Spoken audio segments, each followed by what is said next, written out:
everyone. Nice to meet you. Oh, thank you.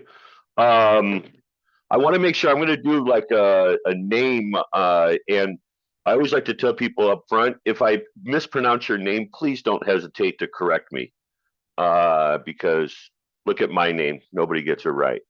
I think we have Quinn.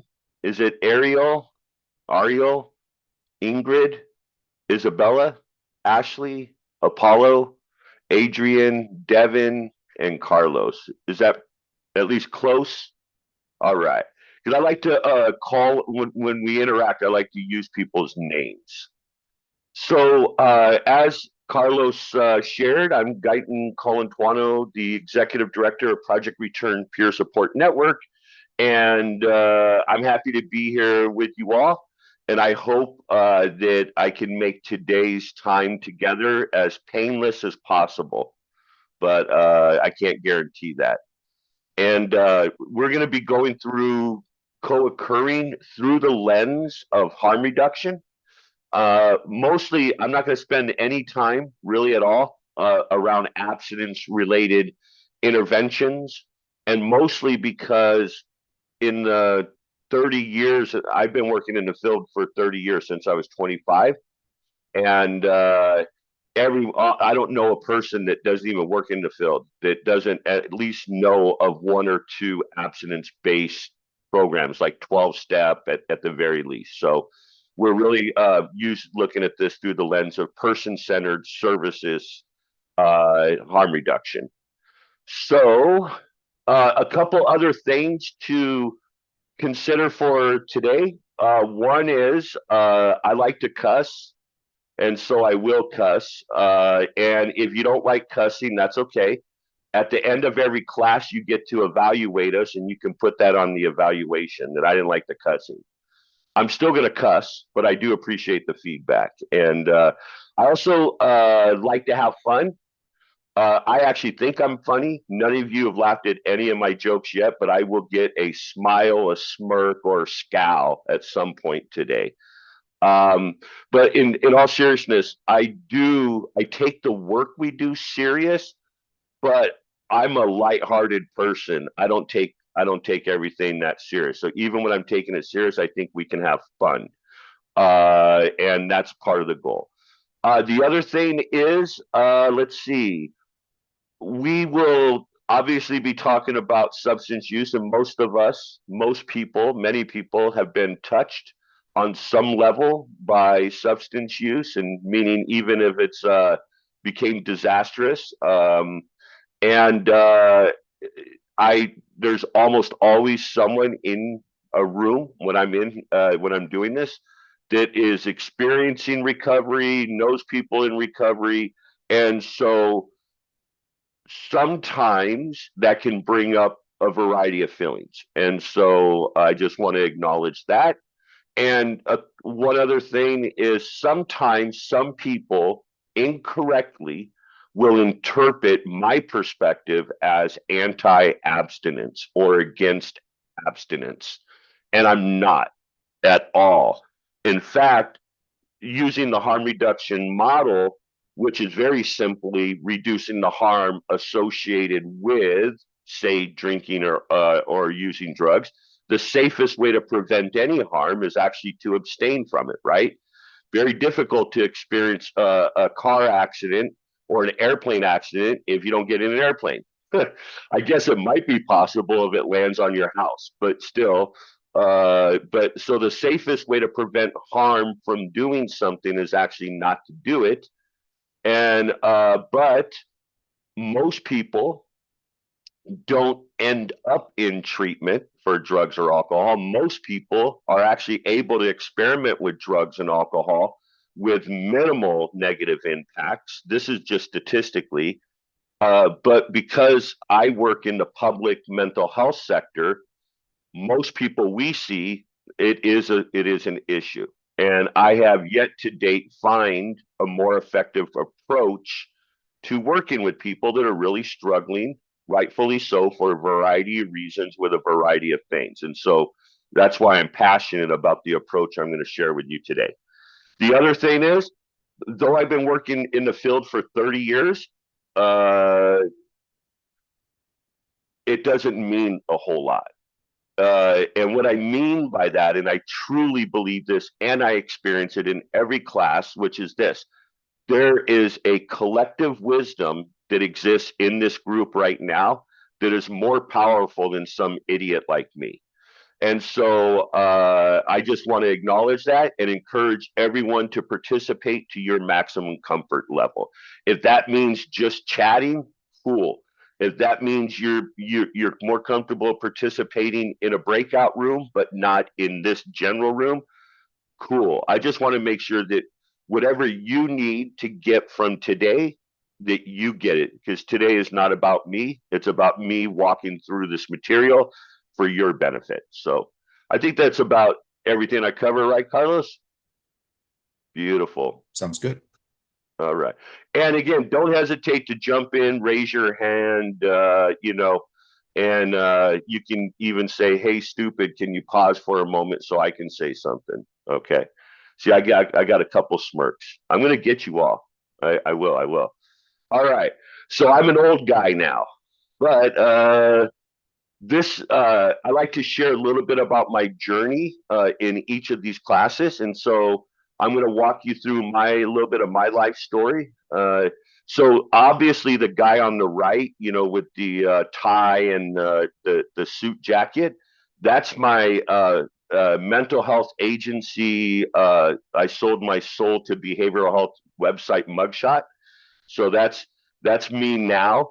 But even in that picture, what you don't see is underneath, I'm actually wearing Levi's rolled up with a chain wallet and Dr. Martens. So I am not I feel uncomfortable in a suit and tie even to this day. But the guy on the left with the mohawk, that is me in the mid 1980s. I grew up in Southern California and perpetually on the verge of suicide, and I mean perpetually. I grew up in a really crappy home, crappy environment. Just a couple of things, my mom and dad, they met in a 1% motorcycle club back in the early 60s. And my dad actually was a boxer, and boxer and a biker. He actually tried out for the Olympics back in the day.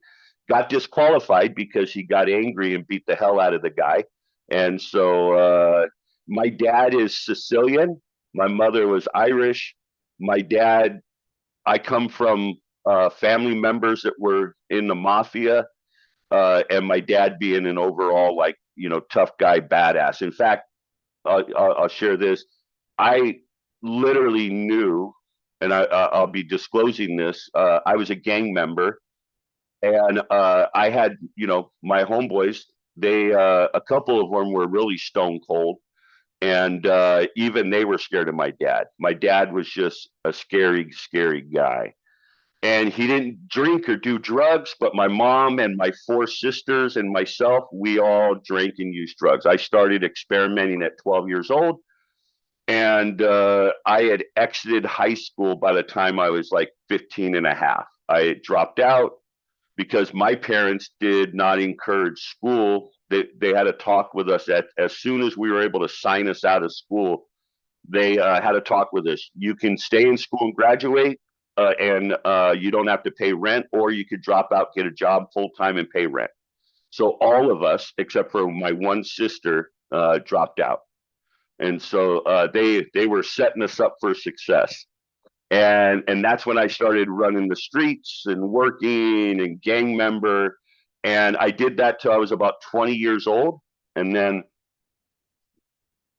at that point, for like the last year of being in the gang, there was this transition that happened where guns became common, more common than before. It wasn't that they didn't exist, but there was this transition in the late 80s where guns just became the primary way to solve the problems. And prior to that, I really enjoyed all the violence, to be quite frank. The baseball bats and the knives and all that stuff. That was fun. Guns are not. And so I had to make a decision: is am I gonna compromise my values? Believe it or not, I had some, or not. And so I said, no, I'm not going to shoot anybody. So I got up one day, stole a car, disappeared. And I came out to San Pedro, or I like to call it Pedro, and started working on sport fishing boats for the next 3 years while I was homeless, or as people like to say, unhoused now.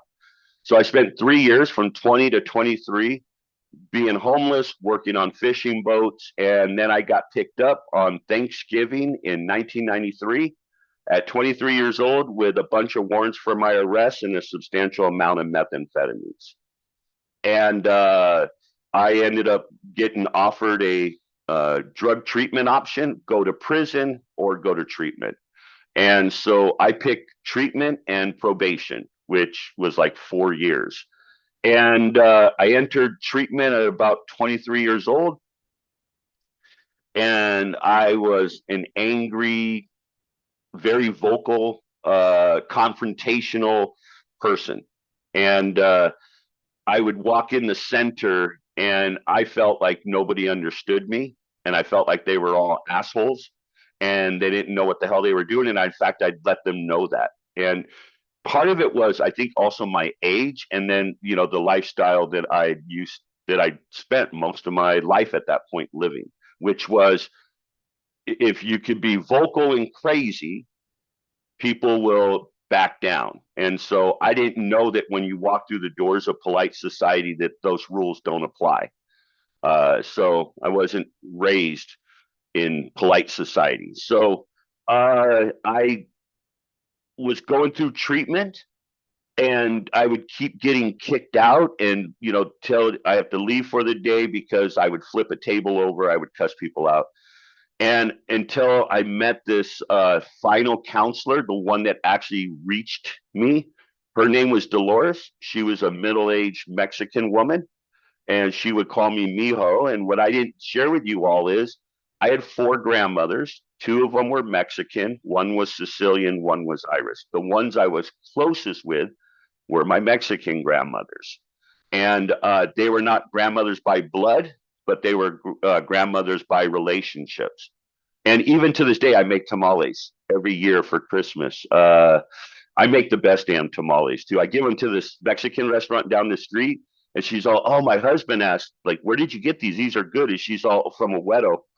So it was my badge of honor. So what her calling me mijo and reminding me of one of my grandmothers, Yvonne, and inside my heart started to melt, and I started to pay attention and listen to her. But I didn't say that to her at the time. I wasn't able to express that because everybody in my life had already hurt me. I just assumed she would too. And I reached a point about 2 years in to treatment where probation said I can now go back to work. And so I was going to go back and work on fishing boats. And she recommended that I apply for this job for 10 hours a week for minimum wage, which then was $4.25 an hour, at a mental health agency doing homeless outreach. And so I applied for the job for her recommendation, and I got the job. And I've been working in the field ever since. It's the first time in my life that I've never been fired. I've been fired from every other job. I've had restraining orders put on me from other jobs. I've had port police called on me. I ran I pushed limits. And so to this day, I always want to pay homage to Dolores, because had it not been for her seeing something in me, I wouldn't be here today, because I had no desire to change my life. I just didn't want to go to prison.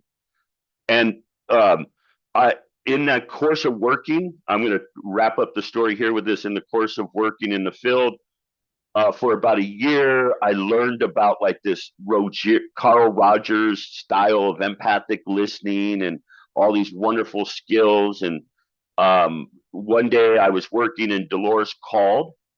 Didn't know I was working there, but she was calling for some resources, and we got to talking, and she's, "Oh my God, Mio, how are you?" And I was like, "Great." And I told her, I said, Dolores, I know what style you were using with me.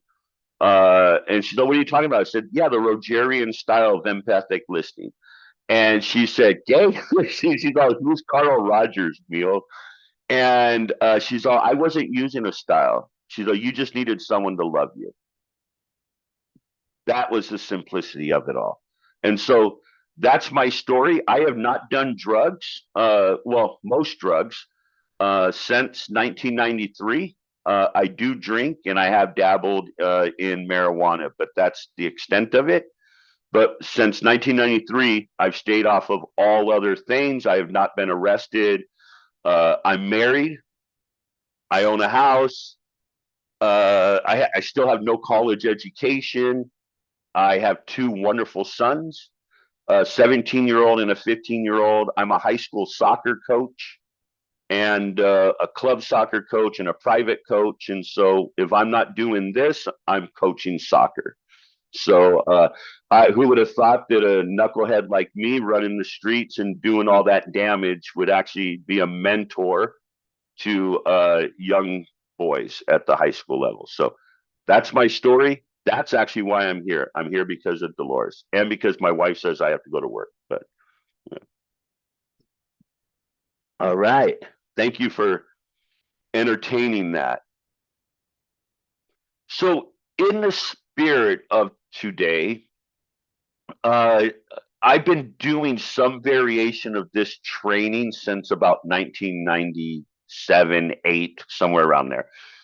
Over the years, people used to get really pissed at me when I would talk about how to use this model because people were so locked into this all or nothing abstinence only approach, and people really would be offended and cuss me out, and I'd enjoy it. I don't mind it.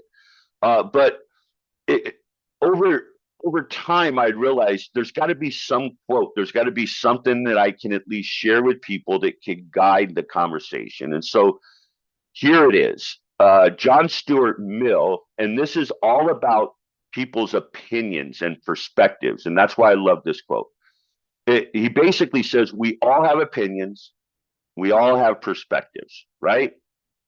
But how do we know that our perspective is solid? And when we mean solid, mean it could hold up against an opposing perspective. How do we know it's that good? How is our does our confidence in our perspective, for lack of better words, match the data and things like that? And so the only way to find out is to actually talk with people that have different perspectives or to look into the other perspective. So, and when we do that, there's several things that happen. One is we change our mind. Raise your hand if you've ever changed your mind about something that was meaningful and you change your mind because you learned more about the other side, the other argument. Yeah, right? So that means we have humility. That means it's not even about being wrong. It means it's like that other perspective is stronger. It's not about right or wrong. It's like, oh, that very compelling case. So, or the other thing happens is we realize that we don't have much of an argument there, right? Because usually what happens when we do that, we start name calling. So several things will happen today. One is you will walk out of here at the very least armed with this side of the argument. And that, to me, even if you walk out of here today and fundamentally disagree with just about everything I say, I'm okay with that. What I want you to be is more prepared for when you like engage in conversations with people like me. You'll be much more aware of this perspective at the very least. The other is maybe you change your mind a little bit. Maybe you change your mind a lot. So either way, I just want you at the very least to be aware of this perspective. That's the minimal standard. And one other thing, as we go through this material, many times people will want to ask a question that relates to your personal life regarding this topic. Like, how do I apply that with my loved ones, people that matter to me? And so I'm going to share with you my answer up front. I don't know. I don't know. I'm presenting this through the lens of working in the field. That's it. Not in our personal lives. Because I believe in this model professionally, but I'll give you a personal example. I have a younger sister that I will never let at my house because she is just chaos. She's never stopped doing drugs. She'll rob me blind. And I'm not going to bring that into my house. And so I've seen her twice in 20 years. And so how do I apply this in my personal life? My family and peace takes priority over chaos and destruction. So that's an example of I don't apply this in my personal life in the way that I'm going to describe it in working in the field. So uh, there it is there. So what do I hope everyone gets from today?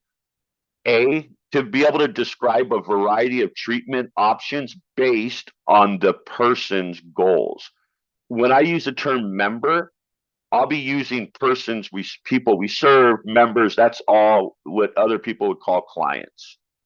And so hopefully today you'll become aware or you'll share with us uh, a greater variety of treatment options based on what the other person wants.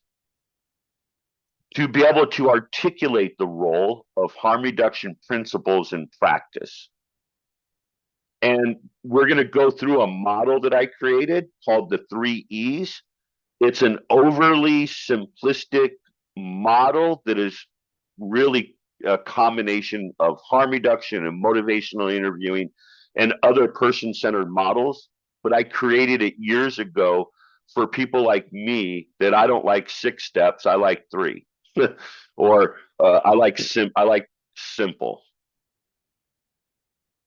And here's your first prompt where I'm going to ask anyone to answer a question. So my experience, my belief is this: that when we practice person-centered services like harm reduction, we are being culturally sensitive. It is an example of cultural sensitivity because if I'm helping you, you're helping me help you by learning more about you through you, by you.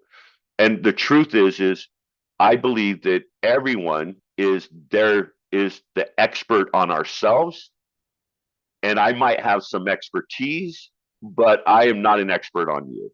And so part of it is learning your cultural worldview, your experience, your life, and what you like. So here's my question for you. Oh, wait, as opposed to mental health agencies and social service agencies that require people to get clean and sober or to take medications before they'll help them with stuff they want. So I'm not talking about drug and alcohol treatment programs. That's not one of the examples because I'm totally fine with that. You go to a drug and alcohol treatment program, they're going to require you to be abstinent. It is what it is.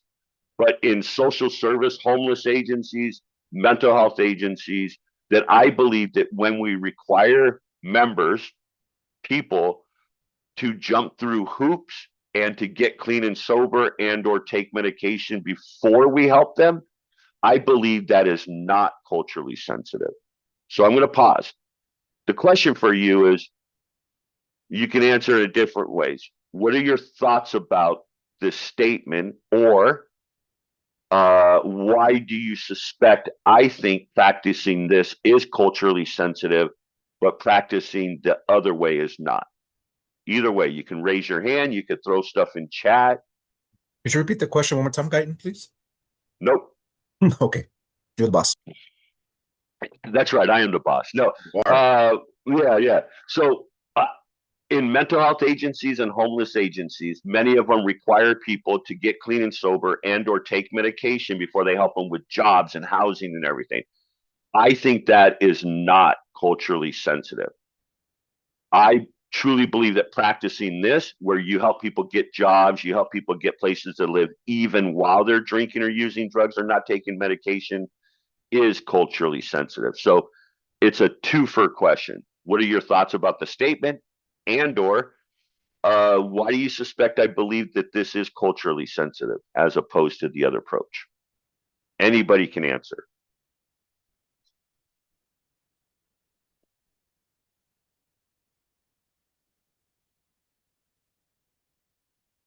Don't make me call on someone. You may need to, Guyton. Ashley says we need to meet them where they're at. Yeah.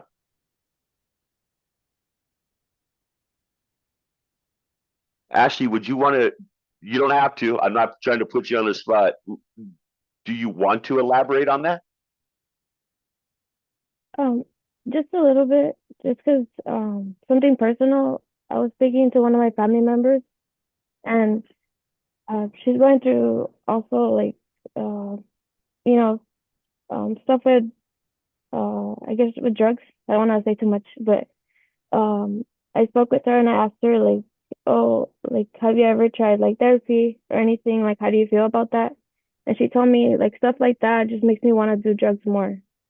Mm, So I felt like that's the thing that I put yeah. is like it I don't want to I want to make her want to feel like get better, and like I don't want Yeah. to just force something on her, you know. So I Yeah. kind of like I agree with I guess your view of it. Yeah. But yeah, thank It's you. it's thank you. I want to acknowledge that it's also can be difficult and uncomfortable with this view, right? Yeah.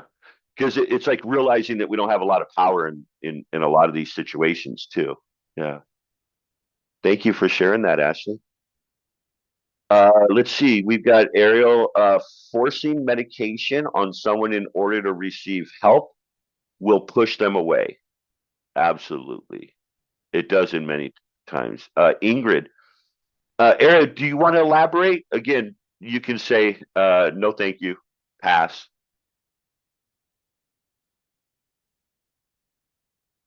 Okay.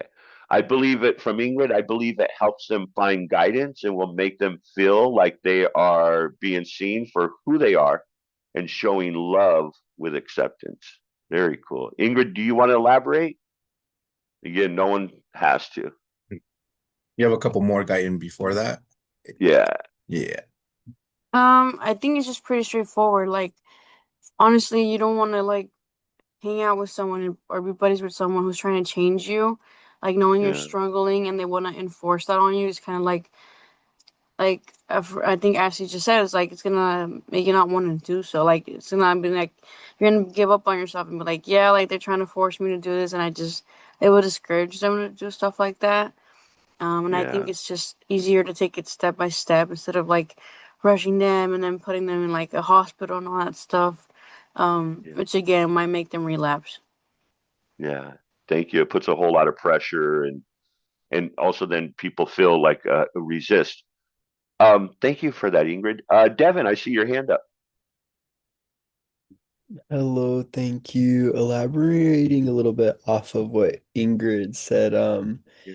I feel like when individuals are put in a situation where they have to relinquish like a almost a part of their own autonomy is really difficult to break that barrier and uh, get through your own headspace regarding that. Yeah, yeah. It is there's this natural human tendency.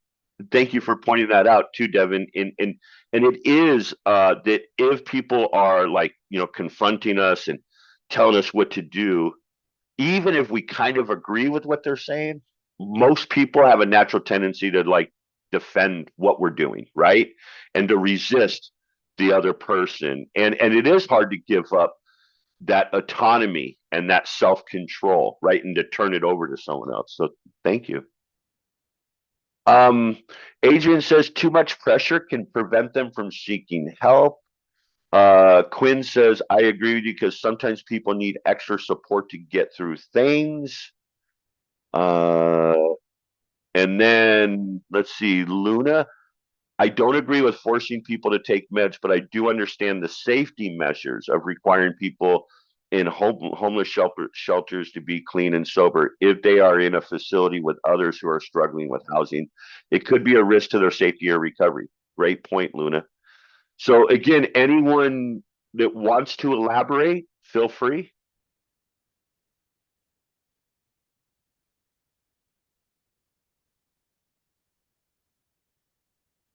All right, all right, all right. All right. So I'm going to share an example of practicing this in our work to really highlight being culturally sensitive in true practice. So back years ago, I was a director of what's called a transition age youth program. It was for 18-year-olds to 25, and remember that's the time I entered treatment at 23 years old. And I was much older when I was running the program, but we had a gentleman that we were doing an intake for, and he came in for the intake and he had dreadlocks, he had a Bible, and he was sharing with us. And this is like literally probably 2000. And this is going to become an important part of the story. And he shared with us he's Rastafarian, and he smokes marijuana every day as part of his religion, and he's not going to quit. So he's all like, look, I'm letting you know, so we don't waste any time. It's a religious practice. And so we said, okay, cool. We took him in, and back then in 2000, there were medical marijuana where you had to get a prescription, but I don't know if anybody, that was so easy to get a prescription. You just go in and say like anxiety, glaucoma. But, Breathing. yeah, really, breathing. I have to work. But he didn't do that. He got it from the streets and everything. There was only 2 times that his marijuana use came into focus with us in conversation. Once is when he said he wanted to get a job. We said, okay, yeah, let's help you get a job. And I was working with him. So I asked him just a critical question up front. I said, so the question I need to ask you is, do you want to try to work at places that drug test? Or do you want to work at places that don't drug test? And he said, yeah, I don't want to take a drug test. I'm like, okay, then that's where we'll help you look for jobs, is places that don't drug test. Like, for example, Project Return, we don't drug test because I'm against it. I don't believe in doing that. But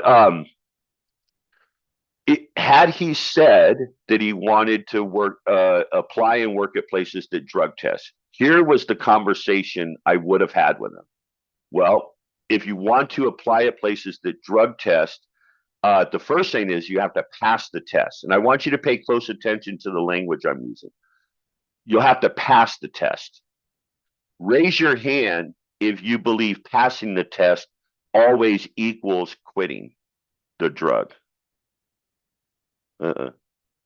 You could, there's a lot of ways to pass tests. I did it while I was on probation. And it's gotten even easier with the www, the internet, .com. You could buy urine, it's wild. So my conversation with him would have been, you have to pass the test, not that you have to quit. And so let's talk about the different ways you could possibly pass the test. And one of them is quitting.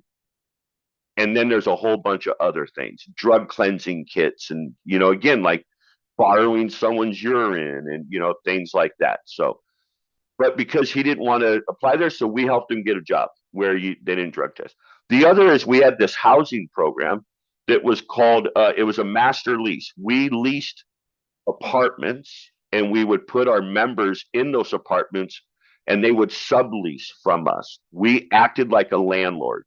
The whole point was for them to last in the apartment, say for up to a year successfully, and then we would turn that apartment over to them. It would become their apartment, and then we would just go get another one. And so one of the first house visits we did, and it was announced, he knew. We showed up and the bong is on the coffee table and the marijuana is out and everything like that. So I had a conversation with him. I said, look, I know you use marijuana. I don't care. meaning like this is not an emphasis for me or for us. You're not even in trouble. I said this is a valuable lesson to learn. Is most landlords, they don't care if you're doing drugs and having drunken orgies at your place. What most landlords expect from a tenant, most, pay your rent and don't disturb the community, right? So if you're able to successfully do whatever it is in the confines of your apartment and your neighbors and landlord, it doesn't become part of their life, they don't generally care. And so I said, so next time we show up, even though we know you need to get in the habit of don't put your stuff on Front Street. Hide it, at least while we're here. And then when we leave, you can put it back out. I'm going to pause. Does that make sense to people? Yeah. Beautiful. All right. And then we'll be taking a break every hour on the hour. So, all right. So when we get to the end of today, the last thing we'll do is you all will go into a breakout room and work on a couple different topics. And the whole point is that I want to be able to show that if we redefine what we consider treatment to be, right? So for example, I actually consider helping someone get a job as treatment, because filling people's time with a positive activity that makes us want to get up and go to is a good thing. And it can help reduce negative consequences of other things. So if we open our mind about what we'd consider treatment to be beyond quitting something or taking something, well, then we can expand our options when we're working with people. And so I want to be able to show you that at the end, we can really expand the number of items that we can offer with people, for people beyond one or two. And that'll all come from you all.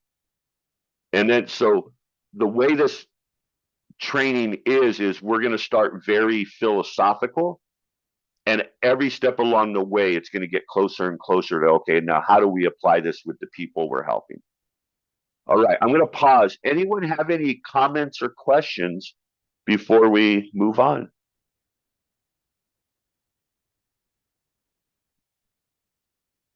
We're all good? Curious what they're thinking. Yeah. That's cap, Carlos. That's cat. Cap. Cap. I'm learning all the high school language, man. Cap and what Riz and Yeah. what else? Sigma. Yeah. All right. Okay, good. All right. We're gonna get ready to put you in a breakout room. This is gonna be a twofer thing, which is in your breakout room, you're gonna collect answers to this question. Carlos, how many people do we have? We have 12. 12? So, What do we put them in creative 4 breakout rooms, so there's like 3 people per? So Sounds that good. way the conversation can be more relaxed.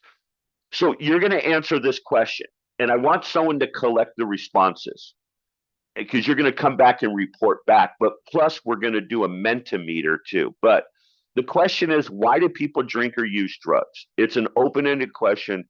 There's no right or wrong. It's just, what are the different reasons why people would or do drink or use drugs?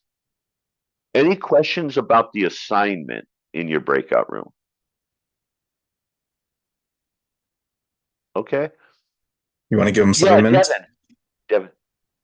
So see your hand. just some reassurance. It's a discussion, right? That's this. Yep. Perfect. Cool. Okay. Yeah.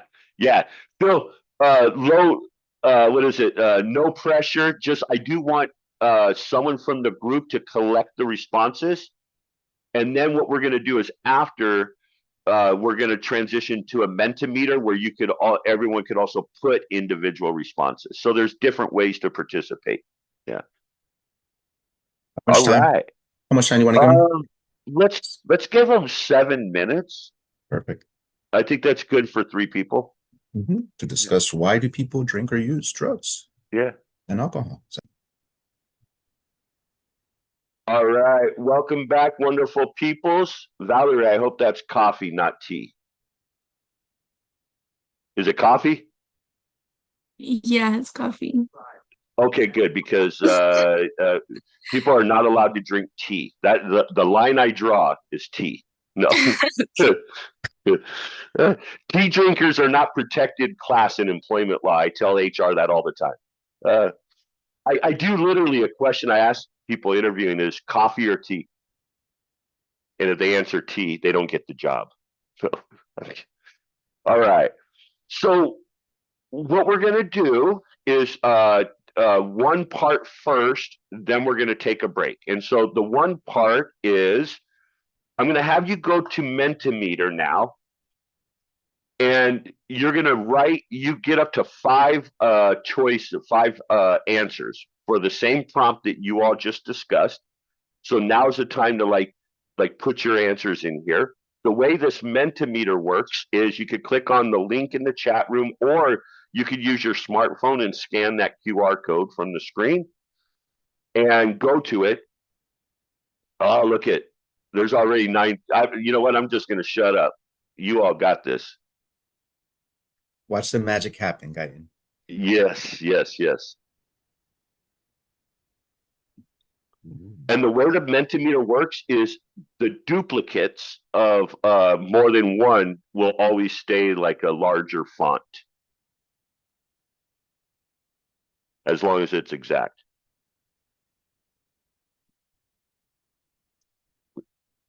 We got everyone logged in there. The answers will roll in. Then we'll take a break. So that way you get a break from me.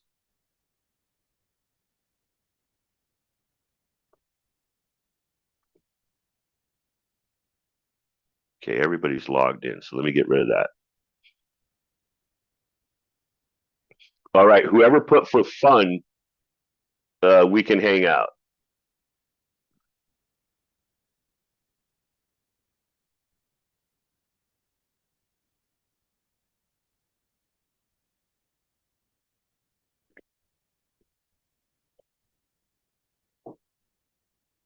Carlos, I got to say that a lot of these answers are, I would describe him as like much more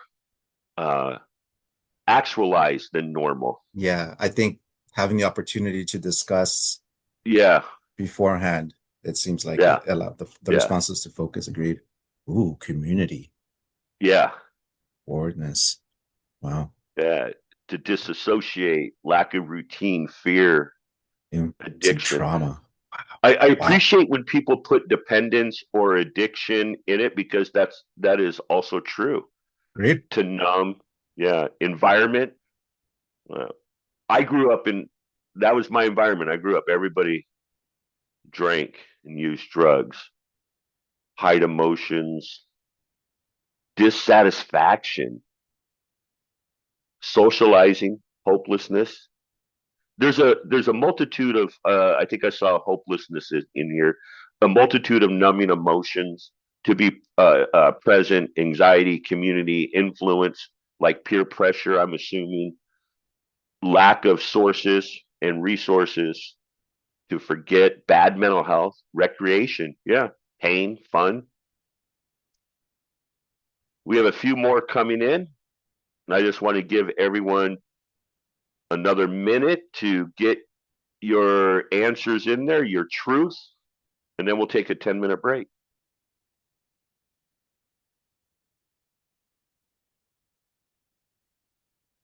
There's a couple people that put fun. All right, you could privately let me know who you are, because I agree with that one. Craving.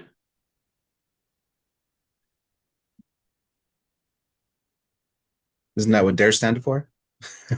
Yeah. Well, the alternative one. Believing better self. Lack of routine. Experimenting, mental strain. Yeah. All right, we'll give it another minute here.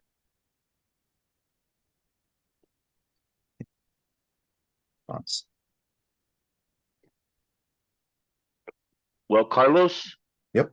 shall we take a 10-minute break? Yep. It's almost 10:01, so let's come back at 10:11, everyone. Please and thank you. Okay. Do you? So welcome back. Welcome back, wonderful peoples. So before we launch into the next part of this, I just want to open it up. You could chat again, raise your hand. What was the breakout room experience like? Like, did you hear anything new? What did you get from that?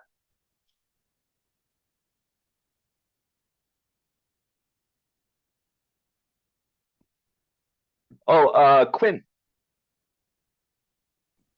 I feel like for my group in our breakout room, we all like pretty much came to, I feel like, this similar understanding of like why I guess people do drugs or like why people may turn to different substances. And it was like I feel like basically like it was like an accumulation of like what we were all saying in the past thing where we all had to put in words. Like I feel like I was gonna say, I know Luna and Ashley were in my group, so I don't want to speak for them if you guys want to share or not. But we all like really, I feel like, connected and agreed with each other. Very cool. Anyone else? You have a couple responses in the chat, Guyton. Oh, one. Yeah, Luna shared, I found that I could relate to those in my group, found a few similarities. Very cool.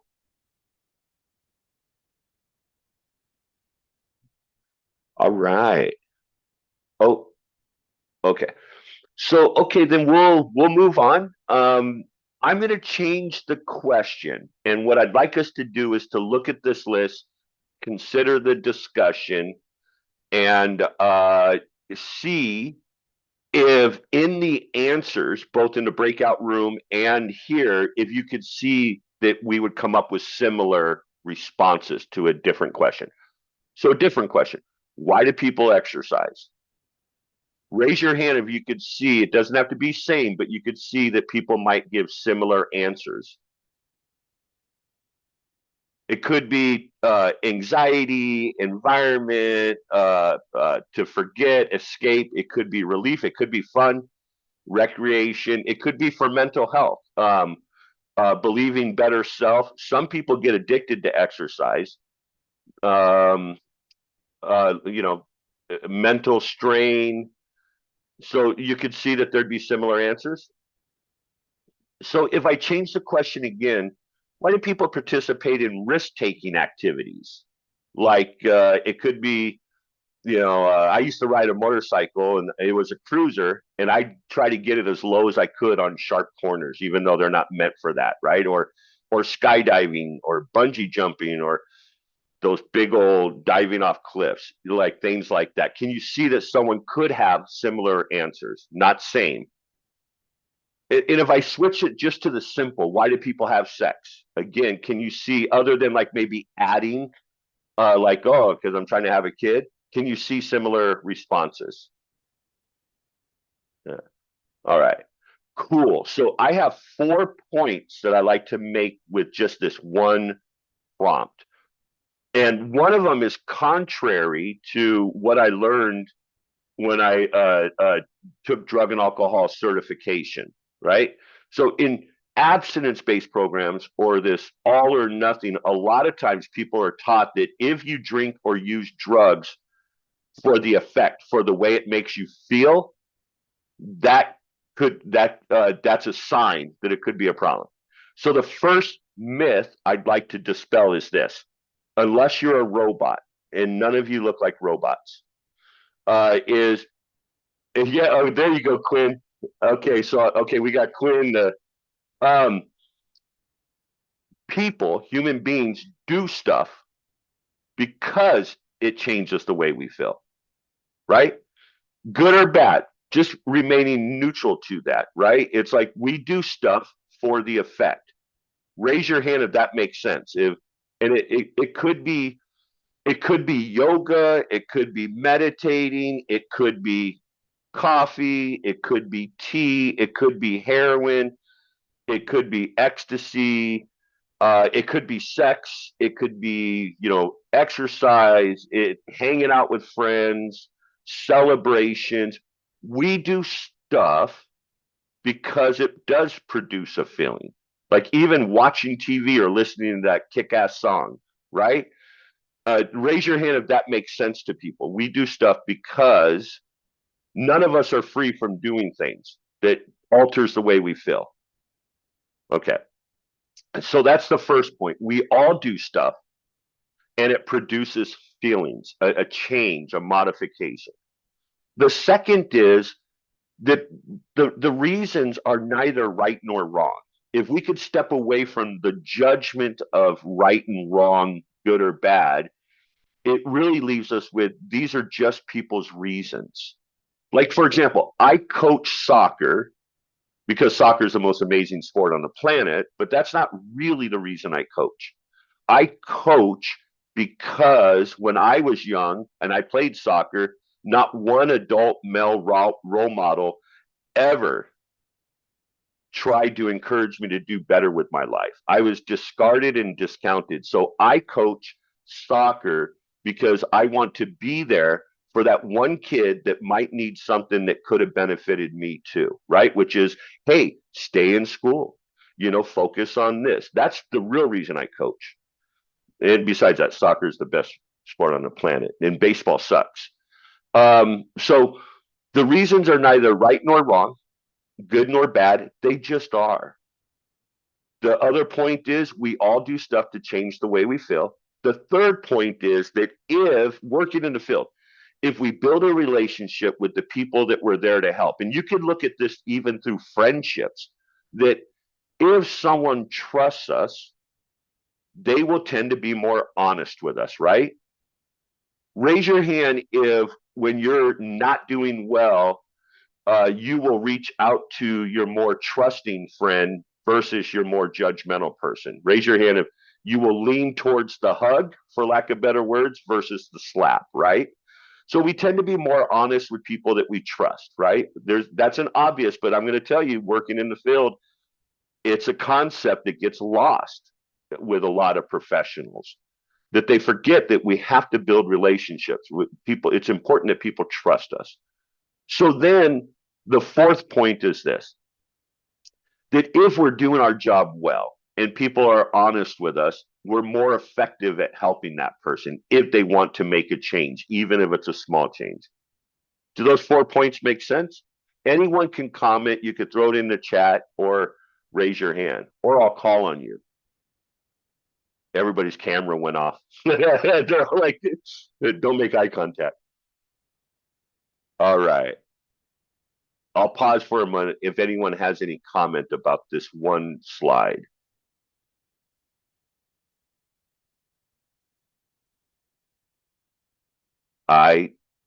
All right, we're ready to rock and roll. So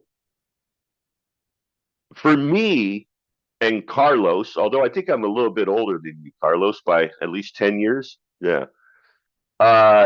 Growing up in the 80s, these were the messages that we heard. Just say no to drugs.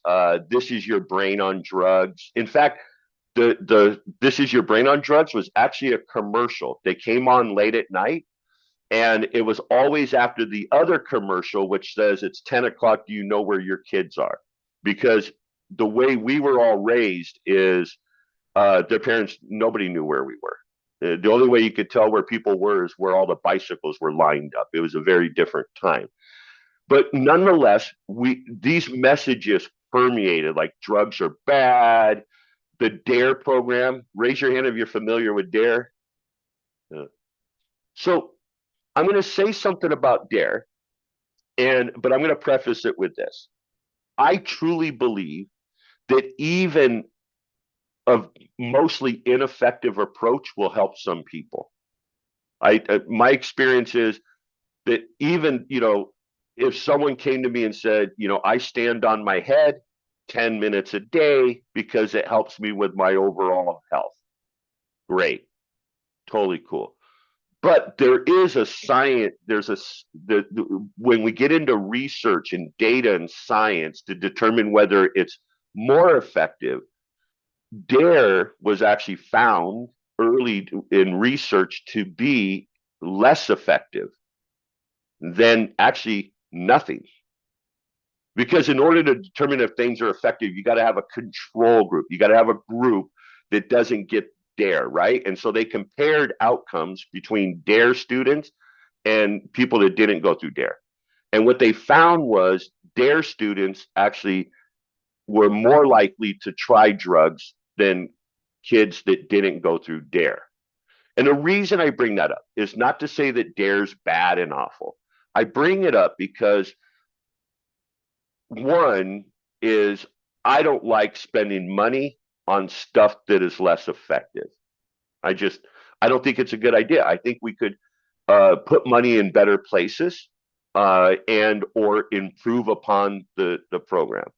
And don't take my word for it because there's two statements that I'll make to that. One is statistics don't lie, but liars use statistics because you can modify things to create an outcome of your preference.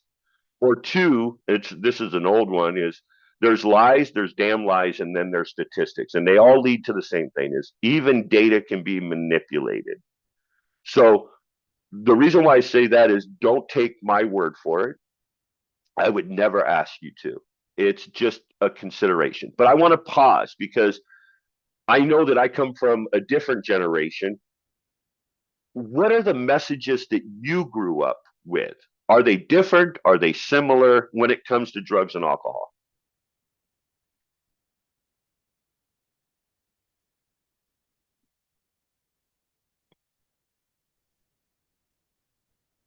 Okay, I'm going to call on people. Don't turn your. Oh, Isabella, did you raise your hand? Yeah, I grew up with like DARE coming to schools and everything, and I grew up with messages like from my parents specifically, like because addiction ran in my family that I could not experiment with drugs. So I had a Yeah, lot coming in from inside my house, like telling me not to do drugs, not that I listened, but um yeah. so those were the messages I grew up with. Very similar. You have a family like addiction and don't try it and dare. So very, very similar. Yeah. Thank you, Isabella. Devin. Hello. My experience, I grew up with a parent who was more involved with the recovery journey, and another parent who's like an alcoholic, but on my Mexican side of the family, their take was more, it's okay to drink as long as you're drinking with like the family and you're being Yeah, supervised. Don't try and hide it. But on my mom's side of the family, who had a heavier journey, uh, yeah. their take was more if you're gonna be if you're gonna experiment, be prepared. Mm, Like have Narcan and all emergency services like available on speed dial. So yeah, two yeah. separate takes. Very, very different, right? It's okay here, don't lie, don't hide, and then over here it's was more like recovery focused. Did I capture the essence of it? Yeah. Thank you, Devin. I'm going to call on a couple other people here. Let's see. You know who I'd like to hear from is Apollo. And then Ingrid, I see your hand up.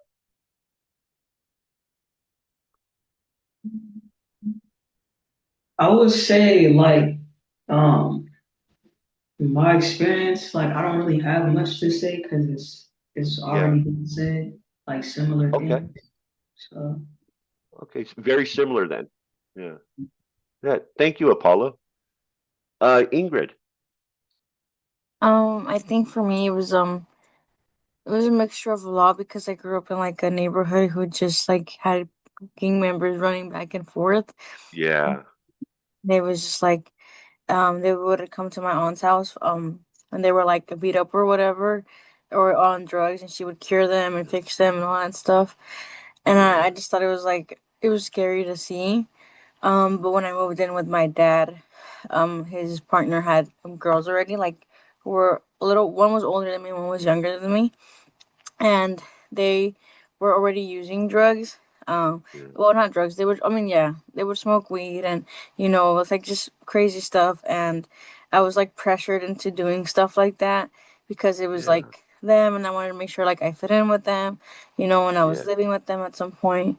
But it was just like, it was, my dad didn't really like me doing all that stuff, right? He would talk Yeah. to me saying it wasn't good. And I didn't listen. But once I started seeing like that he was kind of like using that effect as well, like he was kind of like a hypocrite, like he was telling me not to do it, but then he would go like and do it himself, Yeah. which I thought was crazy, and I was like, that's just too much. And I like he was doing some other stuff, and I kind of used him. I was like, so you don't want me to do it, but then you do this drug, and then I'm like, would you be okay if I do that same thing? And he's all like no, like why would you think of doing such thing like that, right? Yeah. And then he Yeah. kind of like stopped doing it, which then kind of made me realize like I didn't want to do this as a person anymore. Like I wanted to stop and I wanted to change. Yeah. And then I did. I went like cold turkey and never looked Yeah. back. Wow. Wow. So two, if I captured the essence of it, Ingrid, two very different examples. Like one with uh, your aunt was like the safe house where everyone went to get like help in a variety of ways, and then with your dad, peer pressure, older siblings, and then also the your dad doing drugs. So kind of like you saw it as like hypocritical, kind of like you're saying no. Did I capture the essence of that, Ingrid? Yeah. Mhm. Awesome. Thank you for sharing. Mhm. And then money.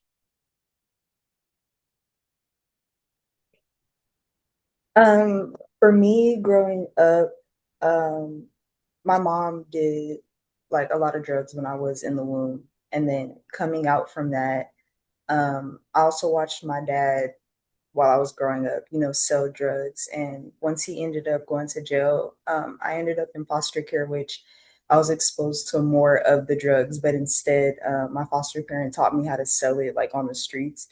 Yeah. Um, and then just experiencing like all of that, I never once touched like the cocaine and like none of those Mhm. things. And just because I seen how my parents were, just because I seen like the type of lifestyle that it could have potentially brought on to me if I chose to keep going down that road. Yeah. But I grew up in that type of Yeah. situation. Thank you for sharing. Thank you. So, um, we're gonna get ready to watch a video, but I'm gonna share like two different simple stories. So, I got asked. I have a friend that's a teacher at a high school, and actually asked me to if I would come and speak to juniors and seniors, really to warn them about like drugs, alcohol, gangs, and everything like that. And so I told him, I said I'd love to do it, and I said, but before you sign it up, before you lock the date in, I'm going to share with you what I'm going to tell them, and then you can make up your mind. And so what I shared with him was, this is what I'd like to share with them: is one, that most of you, many of you have already experimented, either you or your friends, with some variation of drugs or alcohol, like even if it's like marijuana, alcohol. And most of you are going to be fine. Most of you are not going to try alcohol and marijuana and then go on to PCP and crack cocaine and methamphetamine, because that's not what happens with most people. And so, what I want to encourage you all to do is, and then I laid out this harm reduction kind of safety thing, especially when you go off to college and everything like that. And he said, yeah, I can't have you come and talk at our school. Because what they wanted was, they wanted me to come and tell them, like, if you drink or use drugs, you're gonna lose your shit. Everybody, you're gonna become homeless. You're gonna become addicted. All this, and that's not what happens for most people. And so now I have two sons in a high school, senior and a sophomore. And I've had conversations with them about drugs. And I'm going to share exactly what I've shared with them. And you can tell me what you think. I said, look, I lost everything. They know how I was how I was brought up, between my mom and dad and my sisters, and losing everything, and drugs and jail and all this stuff, right? And also they know that my wife's brother and sister lost everything due to drugs and alcohol. So here's what I share with them. I said, look at I said, look at you and your friends are going to try stuff. I just want you to be honest with me. So very similar message that Devin got is I'm like, look at, don't ever hide from me. If you're honest with me, you're going to get in a hell of a lot less trouble, whatever the hell trouble is. You're going to be respected for your honesty. So my son is honest with me. And I said, and again, most of you and your friends, minimal impact at best, maybe zero impact. I said, the question I want to leave you with is, do you want to roll the dice?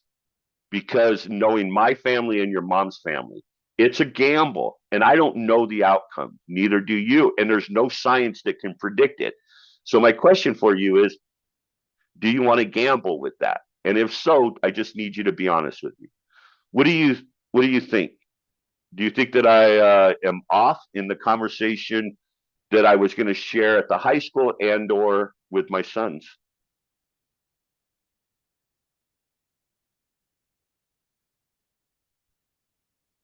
What was the question? I have no idea. No, no. No. The question, Apollo, is what are your thoughts or feelings about the conversation I've had with my sons and or what I plan to present at the high school about drug and alcohol use? Mm. Ashley.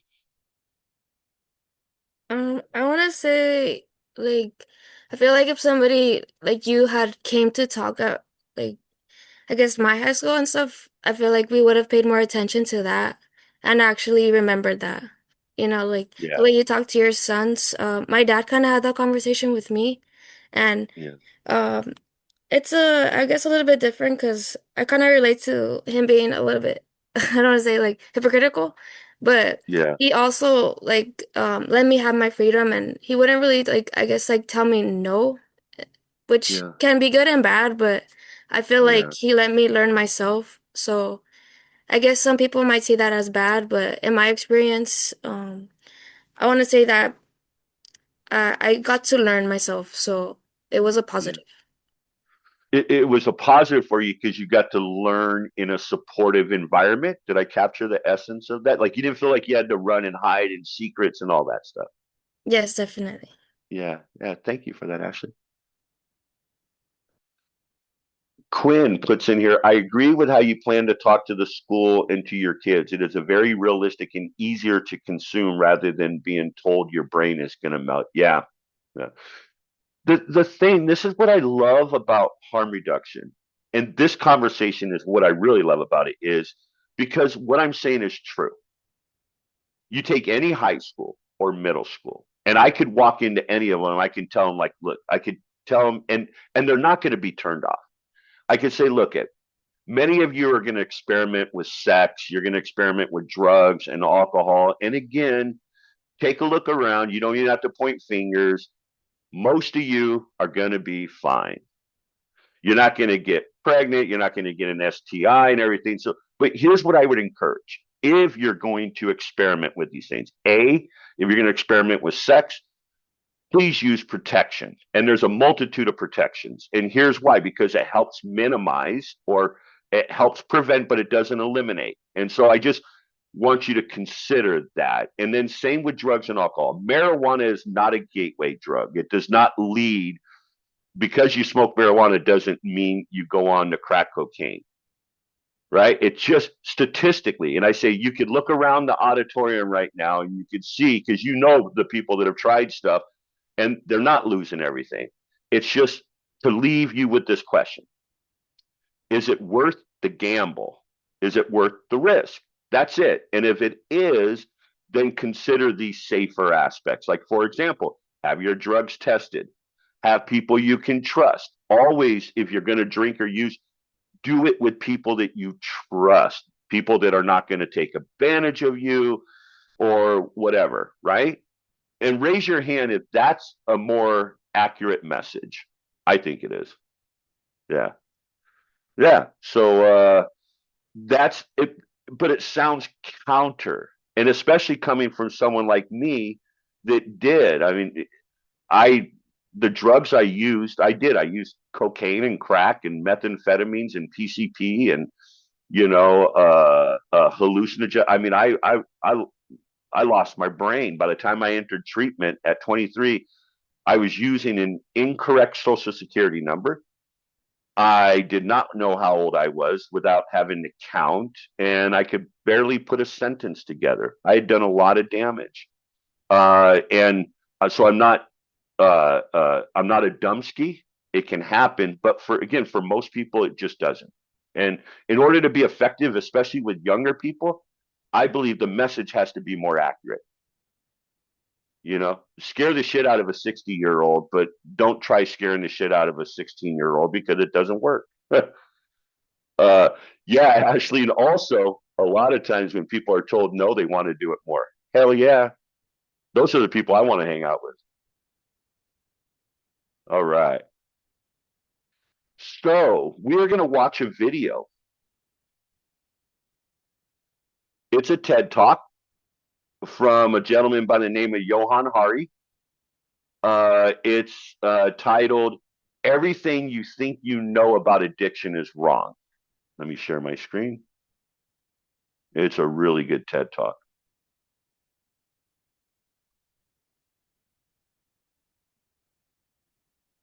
Give me a thumbs up if you're able to. One of my earliest memories is of trying to wake up one of my relatives and not being able to. And I was just a little kid, so I didn't really understand why. But as I got older, I realized we had drug addiction in my family, including later cocaine addiction. I've been thinking about it a lot lately, partly because it's now exactly 100 years since drugs were first banned in the United States and Britain, and we then imposed that on the rest of the world. It's a century since we made this really fateful decision to take addicts and punish them and make them suffer because we believed that would deter them, it would give them an incentive to stop. And a few years ago, I was looking at some of the addicts in my life who I love and trying to figure out if there was some way to help them. And I realized there were loads of incredibly basic questions I just didn't know the answer to. Like, what really causes addiction? Why do we carry on with this approach that doesn't seem to be working? And is there a better way out there that we could try instead? So I read loads of stuff about it, and I couldn't really find the answers I was looking for. So I thought, okay, I'll go and sit with different people around the world who've lived this and studied this and talk to them and see if I can learn from them. And I didn't realize I would end up going over 30,000 miles at the start, but I ended up going and meeting loads of different people, from a transgender crack dealer in Brownsville, Brooklyn, to a scientist who spends a lot of time feeding hallucinogens to mongooses to see if they like them. It turns out they do, but only in very specific circumstances. To the only country that's ever decriminalized all drugs, from cannabis to crack, Portugal. And the thing I realized that really blew my mind is almost everything we think we know about addiction is wrong. And if we start to absorb the new evidence about addiction, I think we're going to have to change a lot more than our drug policies. But let's start with what we think we know, what I thought I know, right? Let's think about this middle row here, right? Imagine all of you for 20 days now went off and used heroin 3 times a day. Some of you look a little bit more enthusiastic than others at this prospect. Don't worry, it's just a thought experiment. Imagine you did that, right? What would happen? Now, we have a story about what would happen that we've been told for a century. We think because there are chemical hooks in heroin, as you took it for a while, your body would become dependent on those hooks, you'd start to physically need them, and at the end of those 20 days, you'd all be heroin addicts, right? That's what I thought. First thing that alerted me to the fact something not right with this story is when it was explained to me, if I step out of this TED Talk today and I get hit by a car and I break my hip, I'll be taken to hospital and I'll be given loads of diamorphine. Diamorphine is heroin. It's actually much better heroin than you're ever going to buy on the streets, because the stuff you buy from a drug dealer is contaminated, actually very little of it is heroin, whereas the stuff you get from the doctor is medically pure. And you'll be given it for quite a long period of time. There are loads of people in this room who may not realize that you've taken quite a lot of heroin, right? And anyone watching this anywhere in the world, this is happening. And if what we believe about addiction is right, those people are exposed to all those chemical hooks. What should happen? They should become addicts. This has been studied really carefully. It doesn't happen. You will have noticed if your grandmother had a hip replacement, she didn't come out as a junkie. And when I learned this, it just seemed so weird to me, so contrary to everything I'd been told, everything I thought I knew. I just thought it couldn't be right. Until I went and met a man called Bruce Alexander, who's a professor of psychology in Vancouver, who carried out an incredible experiment that I think really helps us to understand this issue. Professor Alexander explained to me, the idea of addiction we've all got in our heads, that story, comes partly from a series of experiments that were done earlier in the 20th century. They're really simple experiments. You can do them tonight when you go home if you feel a little bit sadistic. You get a rat and you put it in a cage, and you give it 2 water bottles. One is just water, and the other is water laced with either heroin or cocaine. If you do that, the rat will almost always prefer the drugged water and almost always kill itself quite quickly. So there you go, right? That's how we think it works. In the 70s, Professor Alexander comes along and he looks at this experiment and he noticed something. He said, we're putting the rat in an empty cage. It's got nothing to do except use these drugs. Let's try something a bit different. So Professor Alexander built a cage that he called Rat Park, which is basically heaven for rats, right? They've got loads of cheese, they've got loads of colored balls, they've got loads of tunnels. Crucially, they've got loads of friends, they can have loads of sex, and they've got both the water bottles, the normal water and the drugged water. But here's the fascinating thing. In Rat Park, they don't like the drugged water. They almost never use it. None of them ever use it compulsively. None of them ever overdose. You go from almost 100% overdose when they're isolated to 0% overdose when they have happy and connected lives. Now, when he first saw this, Professor Alexander thought, maybe this is just a thing about rats. They're quite different to us, maybe not as different as we'd like, but, But fortunately, there was a human experiment into the exact same principle happening at the exact same time. It was called the Vietnam War. In Vietnam, 20% of all American troops were using loads of heroin. And if you look at the news reports from the time, they were really worried because they thought, my God, we're going to have hundreds of thousands of junkies on the streets of the United States when the war ends. It made total sense. Now, those soldiers who were using loads of heroin were followed home. The Archives of General Psychiatry did a really detailed study, and what happened to them? It turns out they didn't go to rehab. They didn't go into withdrawal. 95% of them just stopped. Now, if you believe the story about chemical hooks, that makes absolutely no sense. But Professor Alexander began to think there might be a different story about addiction. He said, what if addiction isn't about your chemical hooks? What if addiction is about your cage? What if addiction is an adaptation to your environment? Looking at this, there was another professor called Peter Cohen in the Netherlands who said, maybe we shouldn't even call it addiction. Maybe we should call it bonding. Human beings have a natural and innate need to bond. And when we're happy and healthy, we'll bond and connect with each other.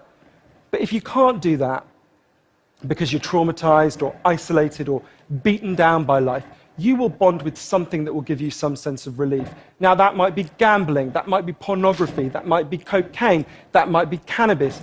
But you will bond and connect with something because that's our nature. That's what we want as human beings. And I think, at first I found this quite a difficult thing to get my head around. But one way that helped me to think about it is, and I can see, I've got over by my seat there a bottle of water, right? I'm looking at lots of you, and lots of you have bottles of water with you, right? Forget drugs, forget the drug war. Totally legally, all of those bottles of water could be bottles of vodka, right? We could all be getting drunk, I might after this. But we're not, right? Now, because you've been able to afford the approximately £1 gazillion that it costs to get into a TED Talk, I'm guessing you guys could afford to be drinking vodka for the next 6 months. You wouldn't end up homeless. You're not going to do that. And the reason you're not going to do that is not because anyone's stopping you. It's because you've got bonds and connections that you want to be present for. You've got work you love. You've got people you love. You've got healthy relationships. And a core part of addiction, I came to think, and I believe the evidence suggests, is about not being able to bear to be present in your life. Now, this has really significant implications. The most obvious implications are for the war on drugs, right? In Arizona, I went out with a group of women who were made to wear T-shirts saying I was a drug addict and go out on chain gangs and dig graves while members of the public could jeer at them. And when those women get out of prison, they're going to have criminal records that mean they'll never work in the legal economy again. Now, that's a very extreme example, obviously, in the case of the chain gang, but actually almost everywhere in the world we treat addicts to some degree like that. We punish them, we shame them, we give them criminal records, we put barriers between them reconnecting. There was a doctor in Canada, Dr. Gabor Mate, an amazing man, who said to me, if you wanted to design a system that would make addiction worse, you would design that system. Now, there's a place that decided to do the exact opposite, and I went there to see how it worked. In the year 2000, Portugal had one of the worst drug problems in Europe. 1% of the population was addicted to heroin, which is kind of mind-blowing. And every year, they tried the American way more and more. They punished people and stigmatized them and shamed them more. And every year, the problem got worse. And one day, the Prime Minister and the leader of the opposition got together and basically said, look, we can't go on with a country where we're having ever more people becoming heroin addicts. Let's set up a panel of scientists and doctors to figure out what would genuinely solve the problem. And they set up a panel led by an amazing man called Dr. João Goulão to look at all this new evidence. And they came back and they said, decriminalize all drugs, from cannabis to crack. But, and this is the crucial next step, take all the money we used to spend on cutting addicts off, on disconnecting them, and spend it instead on reconnecting them with the society. And that's not, essentially, that's not really what we think of. What they did wasn't really what we think of as drug treatment in the United States and Britain. So they do residential rehab, they do psychological therapy that does have some value. But the biggest thing they did was the complete opposite of what we do. A massive program of job creation for addicts and microloans for addicts to set up small businesses. So say you used to be a mechanic. When you're ready, they go to a garage and they'll say, if you employ this guy for a year, we'll pay half his wages. The goal was to make sure that every addict in Portugal had something to get out of bed for in the morning. And when I went and met the addicts in Portugal, it was fascinating. What they said is, as they rediscovered purpose, they rediscovered bonds and relationships with the wider society. It'll be 15 years this year since that experiment began, and the results are in. Injecting drug use is down in Portugal, according to the British Journal of Criminology, by 50%, 50%. Overdose is massively down. HIV is massively down among addicts. Addiction in every study is significantly down. One of the ways you know it's worked so well is that almost nobody in Portugal wants to go back to the old system. Now, that's the kind of political implications. I actually think there's a layer of implications to all this research below that. You know, we live in a culture where people feel really increasingly vulnerable to all sorts of addictions, whether it's to their smartphones or to shopping or to eating. You know, before these talks began, you guys know this, that we were told we weren't allowed to have our smartphones on. And I have to say, a lot of you looked an awful lot like addicts who were being told their dealer was going to be unavailable for the next couple of hours. And, you know, a lot of us feel like that. And it might sound weird to say, oh, you know, I've been talking about how disconnection is a major driver of addiction. But weird to say it's growing because you think, well, we're the most connected society there's ever been, surely. But I increasingly began to think that the connection we have, the connections we have, we think we have, are like a kind of parody of human connection. If you have a crisis in your life, you'll notice something. It won't be your Twitter followers who come to sit with you. It won't be your Facebook friends who help you turn it round. It'll be your flesh and blood friends who you have deep and nuanced and textured face-to-face relationships with. And I think there's a study I learned about from Bill McKibben, the environmental writer, I think tells us a lot about this. It looked at the number of close friends the average American believes they can call on in a crisis. That number has been declining steadily since the 1950s. The amount of floor space an individual has in their home has been steadily increasing. And I think that's like a metaphor for the choice we've made as a culture, right? We've traded floor space for friends, we've traded stuff for connections, and the result is that we are one of the loneliest societies there has ever been. And yet, Bruce Alexander, the guy who did the Rat Park experiment, says, we talk all the time in addiction about individual recovery, and it's right to talk about that, but we need to talk much more about social recovery. Something's gone wrong with us, not just as individuals, but as a group. And we created a society where, for a lot of us, life looks a whole lot more like that isolated cage and a whole lot less like Rat Park. But if I'm honest, this isn't why I went into it, right?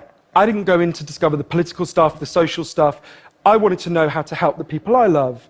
And when I came back from this long journey and I'd learned all this, I looked at the addicts in my life, and if you're really candid, it's hard loving an addict, and there's going to be lots of people who know in this room you're angry a lot of the time.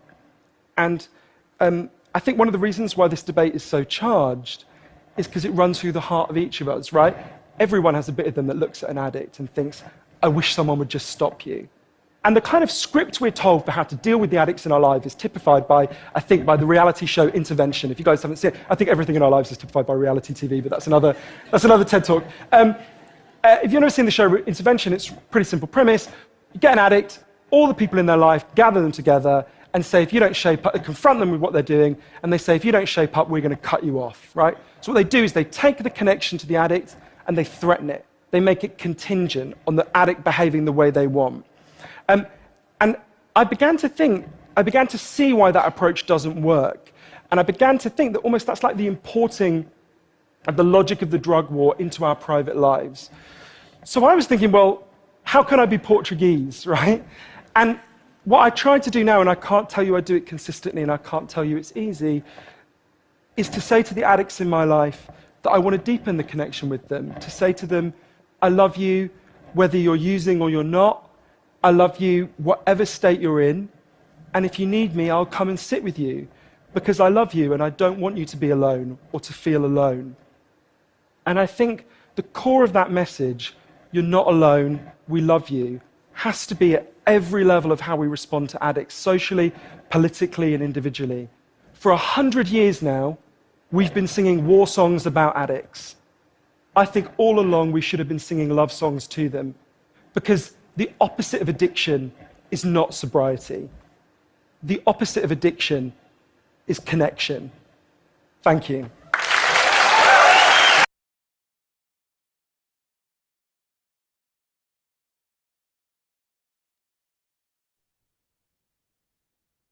Carlos, Yes, sir. raise your hand if you all would like to take a break before we go into discussion about the video? Because we got like 8 minutes till break, Devin. All right. Break number two. We're going with my buddy Devin. We're going to take a 10-minute break, and then we're going to put you in a breakout room again, so you can discuss the video, and then we can come back and have a larger discussion. Okay? Sounds good. All right, we'll see you all at 11:04. Come on back, wonderful peoples. So I've already got breakout rooms set up, Carlos. So we're going to give you again 7 minutes, just your thoughts, reactions to the video, and then when you come back, we'll open it up, like anything you got from the conversation or the video. So, all right, go to your room. I feel so powerful when I say that. Just want to open it up. Again, raise your hand, chat, responses to the videos and or the video and or the discussion.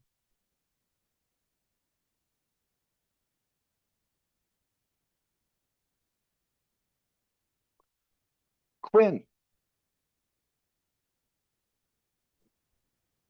Something that my group and I discussed was well, I'll pinpoint just one specific part, was like the part of like the rats and how he was speaking about how they were like, I brought up like for me like him talking about how they were all doing this experiment only one way and going based off of that one thing, and it took a while for someone to finally be like, maybe we should try it a different way.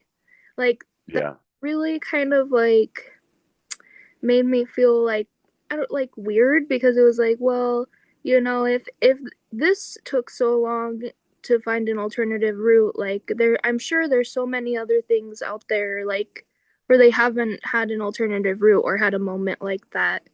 And Yeah. I know that's a little off topic, but I guess that's what the video sparked me to think about, like in that moment. Yeah. Quinn, I actually want to assure you that I think it's right on topic. There are many examples of, even if something it has evidence behind it, it doesn't mean it has permeated the system for a variety of reasons. Now, I happen to be an anarchist, and I don't like any system, but it's kind of like, and I don't like the government, any government, and all that stuff. But there is this thing of sometimes, even if the treatment is effective, there's no financial benefit to it either. So right on topic, Quinn. Yeah, thank you. Luna. Yeah, I also agreed with Quinn on that. That part really stuck out to me because it reminded me of like what we learned last week in class of like the medical model versus the psych rehab, and kind of how there is more alternatives, kind of going back to what you said of treatment could look different to different people. And then also I really like the last sentence that he said, before the video ended of the opposite of addiction is connection. I actually watched this video like before, like about a year ago, and that stuck with me because he says Yeah, the opposite isn't sobriety, it's connection. So that yeah, just helps me because I'm someone who struggles with substance use and then also mental health. And I feel like in yeah, both of those aspects, it can apply either way because it's not like necessarily a cure, but it is a solution to like isolation or to feeling alone. Just like yeah, picking up the phone, calling somebody that's like, so I feel supported by, or like going to like a support group, or even just like being in the company of like other people, just so I'm not yeah. feeling alone. Like, yeah, that just stuck out to me. Awesome. Yeah, thank you, Luna. And I didn't share this with everyone, but you inspired me, Luna. Also, because I run Project Return, I also have a mental health diagnosis. Well, I've had a multitude of them, but the most recent, meaning long time, is bipolar. And living with mental health can be very lonely and isolating, right? And same with drugs and alcohol and other stuff. And and it even goes back to, I feel like the why do people drink or use or really do anything is that we are, as humans, we will seek out a bonding type activity, right? Whether it creates a lot of destruction or minimal or none, but nonetheless, right? We will seek to bond with someone or something. It's in our nature. You know? Even people like me that actually I'm shy, believe it or not, and an introvert. I don't even like being around people, but I work in a people field. I mean, I'm just like, I'm uncomfortable around groups of people. All right. Anyone else? Reaction to the video or the breakout room?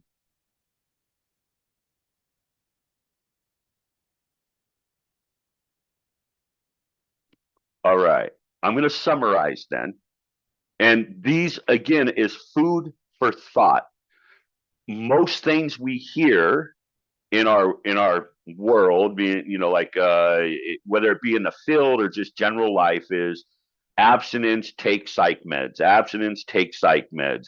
Stop. Kind of like whatever it is, don't do it. Stop and take this. That's kind of, raise your hand if you feel like that is a simple version of the messages that we're familiar with, more familiar with. Yeah. And so here's that other side that even if you disagree with this other side, you're at least much more aware of it. So with with the TED Talk and where we're at so far is different in this. So one is the disease model, the chemical hook model, that model that says if you use drugs X number of times to this point, you'll basically lose your shit, right? You'll become addicted, you're dependent, and that's not good. Well, the research that was done about that was what Quinn, I think, was referring to also, which is they used to, a long time ago, they put a rat in a single cage. It's called Skinner boxes. And they would give rats, they could do it either with electrodes or water bottles, and they would give rats a choice of like a reward of a drug or the water bottle with the drug or regular water bottle. And rats consistently will, in isolation, will take the drug to death, right? And so people are like, oh yeah, that's the same with people, right? You use heroin X number of days and things like that. Well, with Rat Park, what was beautiful about Bruce Alexander and them in that research, Quinn, was done in the 70s. What really pisses me off is I paid money to go to drug and alcohol counseling school and never heard of this till years later because we were taught the abstinence only model. But they would take those rats from the Skinner boxes alone, using to death, and put them in with all the other rats. And the rats would almost never use drugs, right? Because they were bonding and connecting like they were describing. It raises some really cool questions that honestly I don't have an answer to. And I don't think anyone quite I don't think we do yet, which is this. What if we did switch our system away from abstinence, even though abstinence can be included, and really focused on helping people answer a couple questions like, what if you could wake up tomorrow and your life is what you would love it to be, what would it look like? And how do I help you get there? Because I know for myself, I'm going to include myself in this. When I stopped drugs, I didn't stop them because I wanted to stop. I stopped them because I didn't want to go to prison. That was it. And then I found a career as a result of that. And then I found a wife, and and then 2 kids mysteriously showed up on my doorstep, my sons. And I have things that I actually don't want to put in jeopardy anymore. So that positive bonding, right? I don't want to jeopardize the life I have. The life I have is more important than any compulsion I might have that's natural. But it wasn't always like that. There was a time when I didn't give a shit about any of that. There was nothing worth not doing what I wanted to do, which is very different. And then we get into the data and the research. And the Portuguese experiment. Well, it's been 20 something years, and the data has shown that drug use went down, still down. Overdoses, spreads of diseases like HIV and hepatitis and overdoses, all these things went down when they decriminalized drugs. But it had a lot more to do with how they approached it, because Portland tried it. Are you familiar with Portland, Oregon, doing the same approach, decriminalizing? It's been a disaster. And I think they even reversed it, because it was a disaster, because what they didn't do is what Portugal did, which is it wasn't laissez-faire, meaning just anything goes. In Portugal, if you get arrested, you get stopped and you have drugs, you go before a treatment team, and it's not mandated, and it's not just drug and alcohol treatment. The treatment is, what would you like to do with your life? Kind of thing. So they would help people get jobs and housing and things like that. So it wasn't treatment as we see it. They didn't do that in Portugal. It was just like you could just drink and use anywhere, kind of thing. I mean, in Portland. So there's that. There's the chemical hooks. There's the decrease in all these negative outcomes.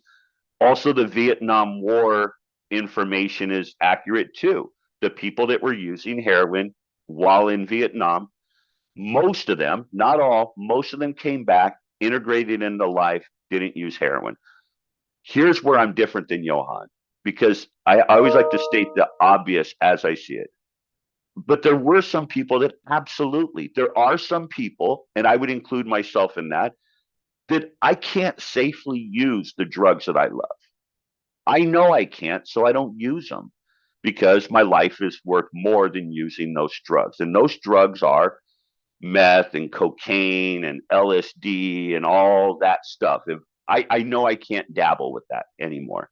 So I haven't done it in 30 years, because I know me. But I also know most people can.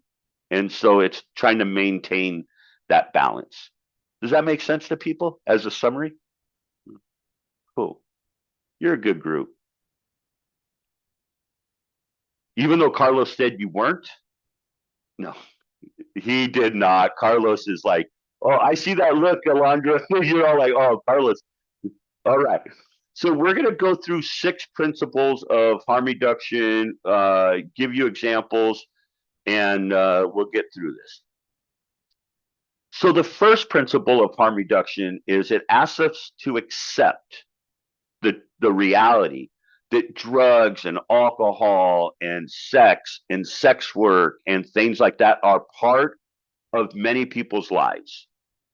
And by acknowledging that, by accepting it, it doesn't mean we're ignoring it, we're minimizing. We're just acknowledging that in my line of work, most people that come in not only have mental health, they also have some variation of other drugs, alcohol, being unhoused, criminal histories, and things like that. So it just asks us to pause, set on our hands, and accept that is where that person is at right now. It's the essence of meeting people where they are, right? I get it. This is where you're at right now. Now, where we get it twisted, it doesn't ask us to agree or approve. And here's the difference in that. I could show mad respect to an individual right? Like I get it. Heroin is part of your life right now. I totally get it, right? But I don't have to agree, right? It's having an appreciation and a respect for the person sitting in front of me and where they're at right now. It's not about approval and it's not about agreement. Raise your hand if you have people in your life, whether it be personal or whatever, that it's like you got respect for them, but you don't agree with them on some things. Yeah. So it's not about agreement. It's not about approval. It's just meeting people where they are, acceptance. The second one is that builds off of this is it acknowledges that this shit is complex.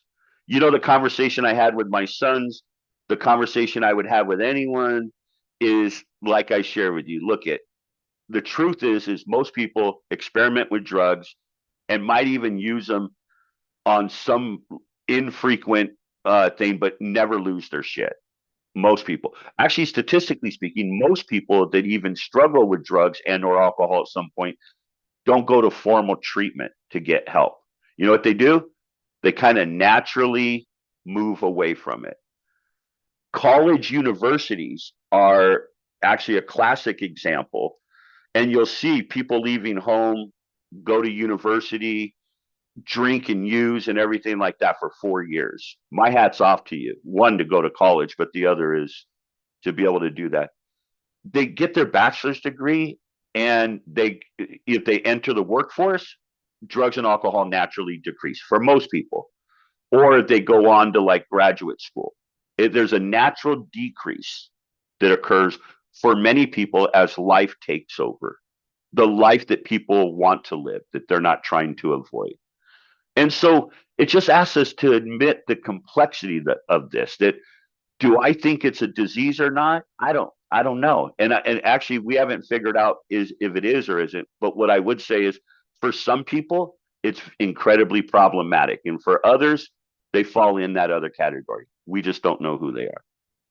And that there's safer ways to use drugs. Like, for example, up in the Bay Area, you can anonymously test your drugs for fentanyl, right? To see if it's laced with it. Because you're all familiar with fentanyl, right? This is the other thing I shared with my sons. Like, look at fentanyl is actually not the issue. Fentanyl has been around for a long time and prescribed and things like that. It's that people don't know that they're getting a drug with fentanyl. That's the issue. That's the bigger issue. So there's safer ways to use, like using with people that you trust. If you're going to purchase drugs, purchasing them from a dealer that you trust, testing your drugs, having Narcan around, things like that. That's safer way to use, right, than just going out there and using. The third principle of harm reduction, which really does separate it from an abstinence-only model, is that harm reduction measures change. They measure decreases and increases. So when Johan was talking about Portugal and the decrease in drug use, the decrease in spread of HIV and hepatitis, decrease in overdoses and things like that, conversely increase in community well-being and jobs and things, those are harm reduction measurements. Those are measurements, basically data points that we look at to determine if what we're doing is effective. Now, in an abstinence-only model or the mental health medical model, they measure basically one thing. In the mental health medical model, doctors are measuring whether or not you experience a reduction or elimination in symptoms, not whether or not you're having a better life, but just like, are you still depressed? Are you still manic? Are you still hearing this? Are you still experiencing that? That's one shot, and it's a very narrow shot of what is going on. And same in drug and alcohol abstinent models. What they measure is number of days sober. But that also does not necessarily say that the person's life is better or improving or anything. So we measure, like we have a reentry program, people coming out of prison. You know what we measure? decrease in recidivism. Are our services helping them not go back to prison or jail? Are our services helping people gain independent living, housing, jobs, education? That's what we measure. Those are harm reduction measurements, not whether or not someone is free from, it's whether or not people are experiencing a decrease in harm, which usually implies an increase in something positive. I'm going to pause. Any thoughts or questions about these three principles?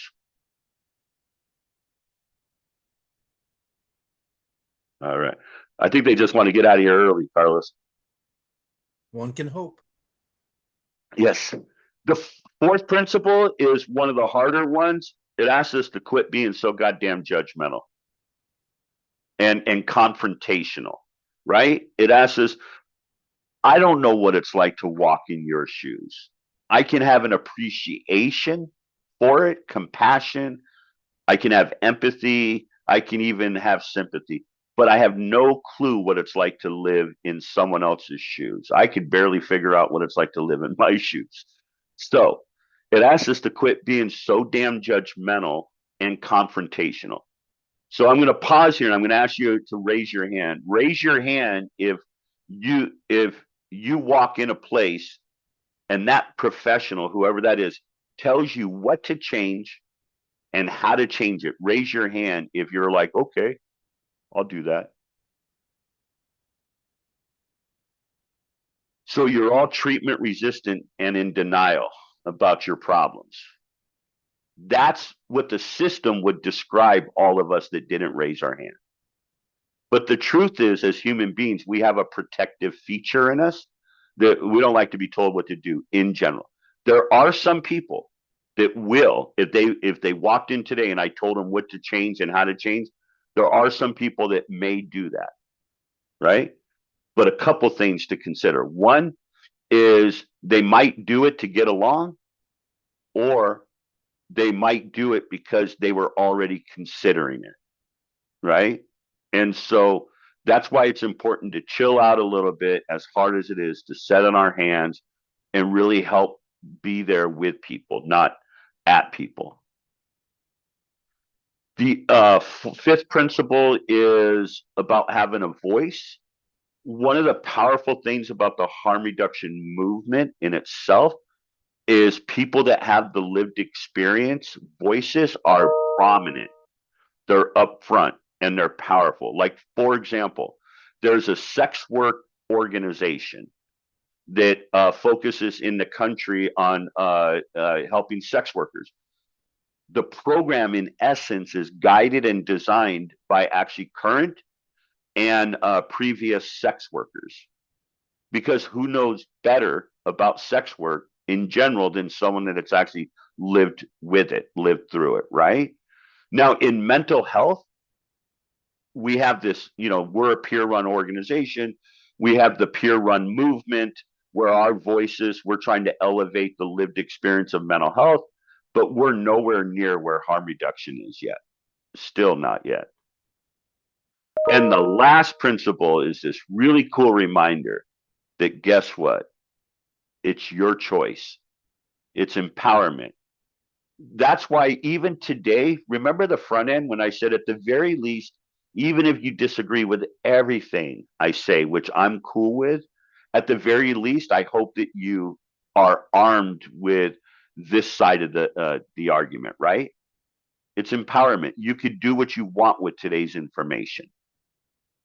Any thoughts, questions, or comments?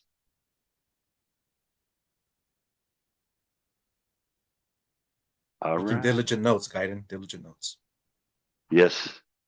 All right. You get to learn the simple model. This is the GED model of change, like literally, because that's all I have is a GED.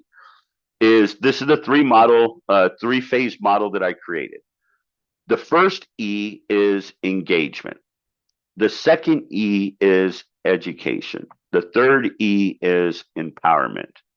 So I'm going to walk you through the first one, and we're going to get ready to put you in breakout rooms again. So the first E is engagement. It's building a trusting relationship. You could be fancy and call it therapeutic rapport, but the responsibility to create trust is on us. If I'm getting paid to work with people, it's my responsibility is to create an environment where that person trusts me and or trusts us. And there are effective ways of doing that, and there's less effective ways. So, for example, one effective way is actually to remember people's names, right? Like in person. I'm talking about in person where we don't see it. It's like I meet someone and then the next week I see them, I remember their name. That tends to produce a good feeling in the person. Oh, like you remember me. Like I'm horrible with names, but when it comes to coaching, I learned 22 names within a couple days, right? And I see the response in players because it's harder when I'm like, hey, you in the blue cleats, get your shit together. No, it's easier to say, hey, Johnny. So what we're gonna do for 5 minutes, Carlos, we're gonna put you in a breakout room, and you're gonna share examples, very specific examples of things that we can do that will help create trust with the other person. I gave you one, remembering someone's name. Another one, just to prepare you, could be referring to the person by the name that they would like to be referred to, right? It may not be their given name, but it might be the name that they prefer. And there's a whole multitude of other examples. Any questions on what you're going to do? Okay, now this one, you are going to come back and I'm going to call on each room to report back what you came up with. So I'm going to make you talk next round. All right. Sounds good. I think everyone's back. Welcome back. All right, so here's the trick. Room one, I'm going to call on you. I'd like you to share no more than 2 engagement related activities that you came up with. No more than 2, and there's a reason, and you'll see it happen rather quickly. So room one is Adrian, Ariel, and Apollo, please. Whoever would like to. Okay. Wrote some notes down. We did write a we had a good amount of examples, but I think just to pick 2, I know Ariel definitely said like making sure you're being like authentically yourself, because people can definitely read energies. I feel like energy is just you can see it. So if you're like faking it or putting up a front or just doesn't seem genuine, that kind of can be like a turn off for people who are maybe open to seeking help and assistance. So definitely making sure you're, being empathetic or, you can show that you're there for good reason. Yeah. And then maybe starting off with like an icebreaker or small talk or just yeah, we wrote that down too. Very cool. So I want to make sure I captured, Adrian, is being authentic, genuine, being who you are, right? Is one of the first ones. And then also some like small talk, icebreaker, yeah, something just to get to know each other a little bit. Did I capture the essence of those 2? Yeah. Beautiful. Thank you. Okay, room 2 is Isabella, Luna, and Valerie. You get no more than 2. They better be good. So, We basically came up with like being reliable, like coming through with what you're like saying you're gonna do. Is a really big one that we came up with, and also recognizing like their small accomplishments. Being like excited, happy, supporting them through their journey that they're going through. awesome, Valerie. I want to make sure I captured that. So, starting backwards is recognizing, acknowledging, celebrating, like small steps, right? Accomplishments. Sometimes we wait for this big one, but it's like just even a small little step, right? And then the other part was, damn, now my brain just went dead. Don't remind me. I got it. I'll recall it.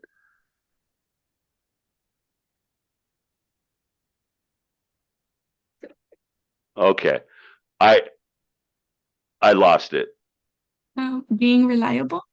Yeah, following through with what you say you're going to do, Mhm. right? Be consistent, reliable. Sorry, I missed the first one. I That's okay. thank you. All right, room three, Alondra, Ashley, and Devin. For our group, one of the things we said was being naked or vulnerable. I think exercising vulnerability is a great step to building trust. I think Alondra said that one. And then our second one was avoiding coercion. I feel like by allowing people, back to my favorite word, like autonomy to make their own decisions, that does build trust because you are showing that you trust in that individual to make the best decision for themselves. So let me see if I captured it, Devin. First is being vulnerable, as you described it, naked, being humble, right? And then the second is acknowledging the other person's autonomy and empowerment, like respecting that space versus confronting. Did I capture the essence of it? Awesome, thank you. Room four is Quinn and Monty. Um, one of the ones that we spoke about was boundaries, respecting that individual's space, and not just physically, but emotionally, especially when they're opening up and sharing something. Um, a lot of the times, and I was telling Quinn a lot of the times, and not everyone, but there's some individuals who go into this line of work and who only care about a paycheck, and that reflects back in lack of boundaries. Because if this individual is telling you, like, I don't feel comfortable sharing this particular traumatic event that happened to me, and you go about pushing them because you're being ignorant, having that lack of knowledge, and not really being aware in the present moment. So just having that boundary for that person. Yeah. Thank you, Monty. So making sure, like, to respect the boundaries, not just physical, but emotional, spiritual, All whatever around. that space. Yeah, yeah. And also, I really like what you said is hopefully less and less people get into this field because of a paycheck and stick in it because it's you can't imagine doing anything else. Yeah, because I've seen far too many people, and what's ironic is we don't make that much money in this field in on average. And I'm like, man, go do something else. Go work at Rite Aid for God's sake. Like you're doing more damage. Not you guys, but you get what I'm saying. I'm in agreement with you, Money. Yeah. All right. So now I'm going to pause. Is there any other item? Because the reason why I limited you to two is if I let you share your whole list by the second or third group, most people will start to say some variation of we came up with similar ideas. Is there anyone that would like to add to the list that was shared?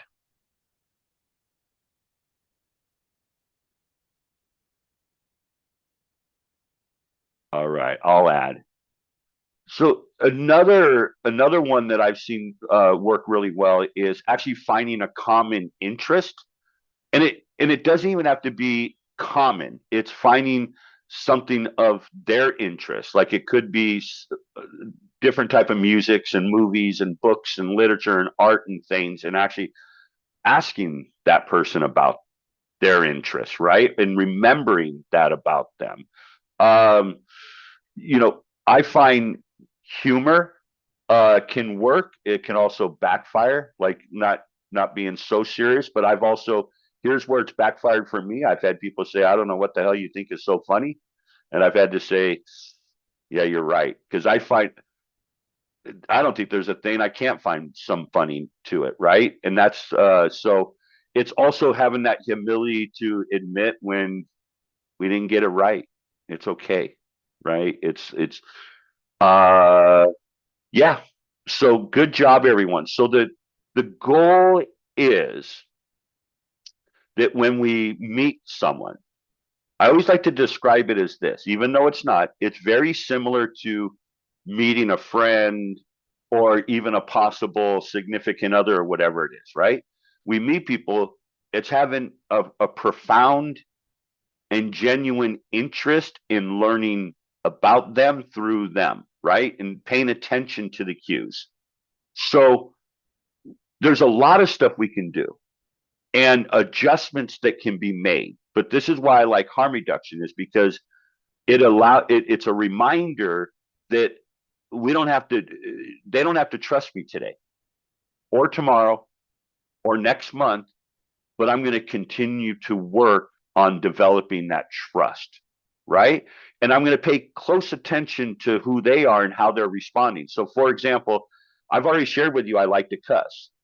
And I'm going to say this very directly in here because it's meant that way. I don't care in general in a group when I do these talks. I can't care that if someone's not going to like it. But if I'm working with someone one-on-one, if I find out they don't like cussing, I will not cuss around them. If I find out that they prefer me to be direct, I'll be very direct. If they don't want me to be direct, I won't be direct. I'm going to modify my approach genuinely. But when it comes to groups like this, there's no way in hell. I just can't do that. So I take the hit in the criticism. Oh, he cussed, right? But working one-on-one, I'm going to pay close attention to the person and really try to, while maintaining consistent values, I'm going to modify the approach. I call it the platinum rule. It's basically treat the other person in a way that's meaningful to them. That's the essence of the platinum rule, right? So that's engagement. The second is education. So we're getting to know someone and they have plans, they have goals, stuff they'd like to work on. This is the stage where we're actually exchanging information. I would argue that other than building relationships, this is the bulk of implementing stuff. Because if the gentleman I shared with you, he said he'd like to get a job. So I was in the E phase, the education phase. Okay, what type of job? Do you want to take one that drug tests or not? Because whatever the answers are, we go down a different road. Does that make sense for the education? If someone came to me and said, I'd like to get into, I'd like to be a bus driver. All right. So do you have that specific class of license? Have you tried it before? Let's look at bus driving schools. If someone wants to go to college, it's the same thing. This is where we're sharing information. And in a lot of ways, a great place that I like to start is what's your familiarity? I can never say that word. So what's your experience with that topic? What's your Can someone say that word for me, please? Familiarity? Familiarity. Okay. Yeah, just rub it in, Carlos, that you're smarter than me. So what's your experience, or say it again, Carlos? Familiarity? Yeah, with that, whatever that is. So this is where, and I really like to believe that the person that I'm helping, they know themselves better than I do, even in this realm. I'd like to get into recovery. When you say recovery, what do you mean versus me jumping into what I think it is? Does that make sense for the education part? Okay. I actually think we might get out of here early today, folks. But in order to do that, I'm going to put my Venmo and Zelle in the chat, because I do take a combined total of $30. You can all chat amongst yourself who's paying me. Cash App? Cash App. Yeah, the Joe Rogan. Yeah, there's certain words I won't say. So then the third, and correct me if I'm wrong, this has been a huge emphasis for Devin, right? Devin, this autonomy, empowerment, respect. Yeah. So this is a huge one.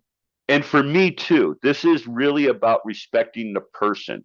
And it's this, it looks like this is here's information I'm aware of about this, right? And here's your information. What would you like to do with it?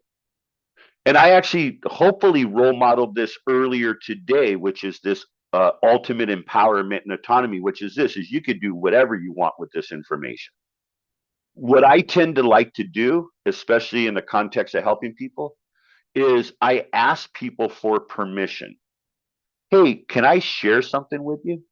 Can I share some thoughts or ideas? And if they say no, then I don't. If they say yes, then I will. But I also remind them, but you can do whatever you want with this. What is it that you would like to do with this? I'm going to pause. Does the 3E model at least make halfway sense? Yes, can you go back really quick to the education one? I just want to like take some notes really quick. Yeah. Okay. Okay, I got it. Thank you. Yeah, absolutely. So Luna, let's actually go through this again really quick because you asked a good question. So we get to know someone, we're working with them, they come to us and they'd say, I'll actually give you a very specific one. I was running a drop-in center and outreach program for, as people like to call now, unhoused in mental health. And I'd been working with this guy for some time.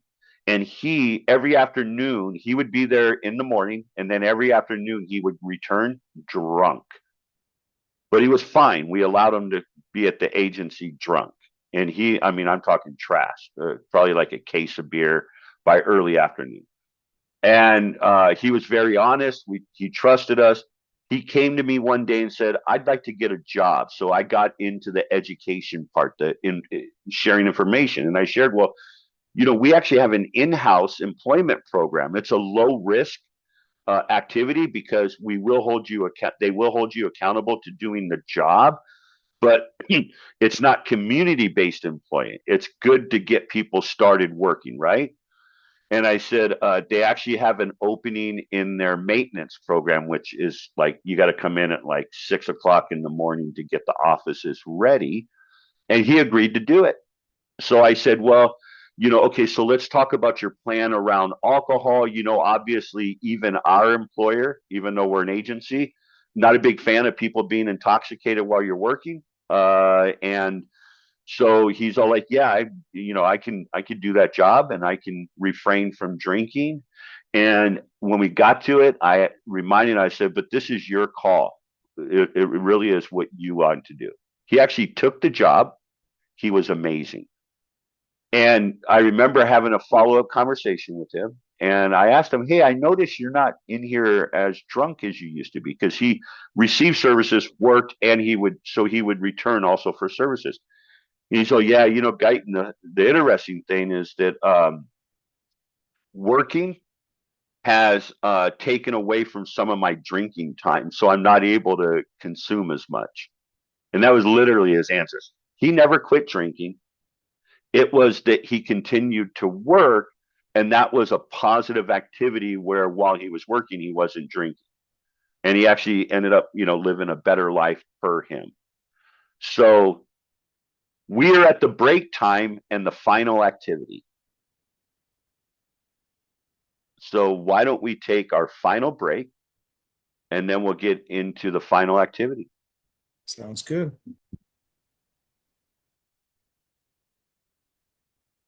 So we're going to put you in a breakout room, and I'll tell you what the rooms are. They're also labeled. So sex work and or marijuana is going to be Alondra and Devin. Alcohol and or cocaine is going to be Apollo and Valerie. Heroin and or meth is going to be Quinn and Ashley. Unhoused and or any specific mental health diagnosis or generic will be Adrian and Monty. And then psych meds and or self-harm will be Ariel and Luna. So here's how this model works. This is bringing everything home. You're working with a person, and they're living through whatever item is in your breakout room. And I don't want you to focus on the positive impacts or the negative impacts. What I'd like you to do is imagine working with the person, and obviously quitting is on the table, but I want you all to come up with other items beyond quitting or something like that. So we'll do sex, just regular sex, as an example to show you how this works. So you're working with, let's say, at a high school, and you're talking to a group of people about sex. So what are some options that we could offer to people beyond abstaining from sex? You could put it in the chat, you can unmute, whichever you prefer. Yeah, Devin. Safe sex is, I think, a good in between. I know there's PrEP, Doxy Prep, all those good ones out there. Condoms, Yeah. classic. Uh, Yeah. just to name a few, but I would say that's a good alternative practicing that if you're going to Yeah. continue having sex. Is that what you meant? Like, Yeah. Absolutely. 100%. Yeah. Yeah. Thank you, Devin. And then we also have in here from Adrian, STI education. Yep. You can, recommend, alternative forms of birth control. Yeah. Alondra. Uh, Peer support groups, could be another thing. If someone is expressing like struggles with sex, meaning they're having sex because they feel it's the only way to connect and bond, what are other things we can maybe suggest?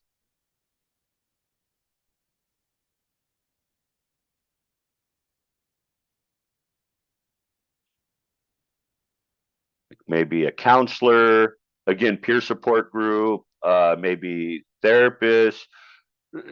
For this part, the power in it is this: we're not taking ownership nor agreement that we think this is the only thing to do.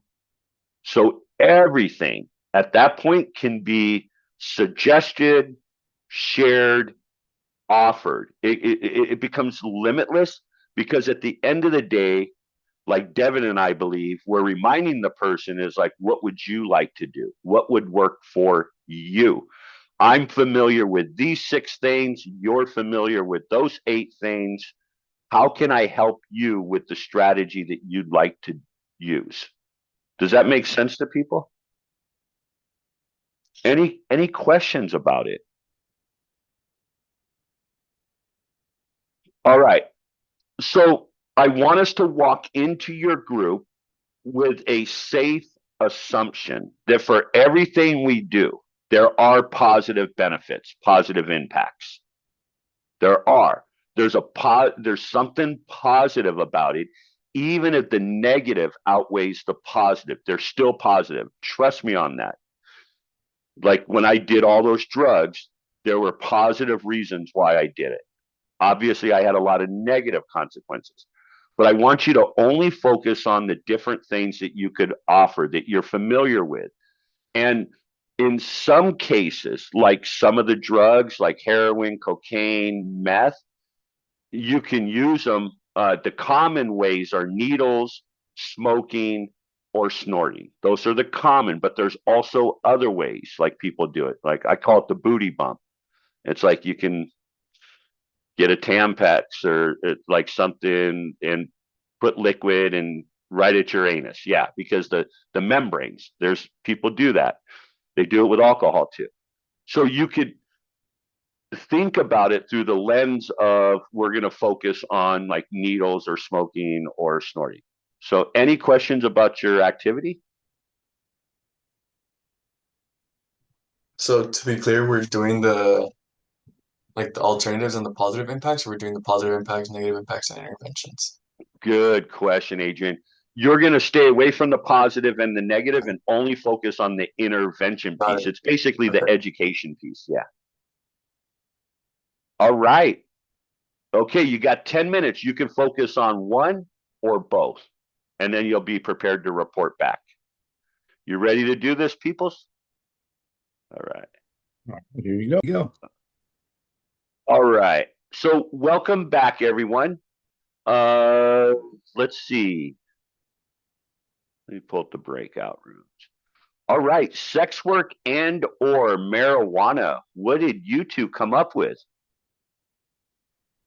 So we touched on both. A lot of things coincided with both. Firstly, for marijuana, we said support groups are really essential there, as well as health visits. So promoting health visits to see, how the dosage is affecting you or your tolerance, and possibly having questions on how your tolerance works. And in addition, we also said job searching because, like you mentioned before, you had that buddy that you offered that job to, and it changed their lives. So we're thinking maybe they have something to keep them occupied, less marijuana usage. And then Devin also mentioned how a reflection of how marijuana can affect your life could also be, so maybe a support group of that idea. And then for sex work, we said again, birth control alternatives. And we possibly think that this is a job for people that need financial stability. So again, promoting jobs or helping them find a job that piques their interest.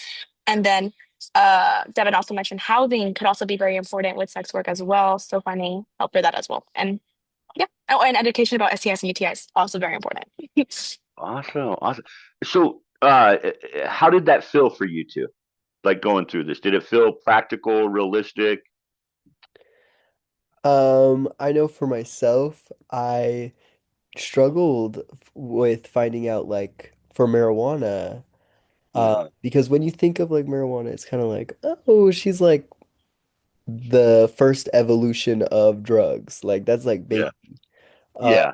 So you building off of that don't really have the assumption that like, oh, there are negative impacts and ways that it involves in your life. Interventions.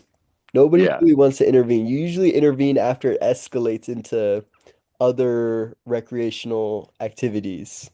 Um, Yeah. so it's hard to find interventions for that. I think it took me a while to brainstorm. Yeah. That's a fair point, Devin, specifically around marijuana, because yeah, like a lot of people do it minimal negative impacts at best for many people. Yeah. Yeah. Thank you too. That's awesome. All right, alcohol and or cocaine.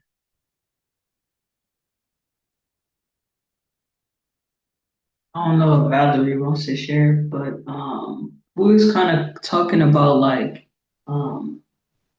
Valerie, did you want to talk on your point about the So I basically for alcohol, because I grew up with people who did do alcohol from a young age. So I've seen them basically just go into AA programs, I would say. Um Also maybe like limiting their alcohol, because I know for at least for men, it's like they should at least have 3 drinks a day, and that's the minimum.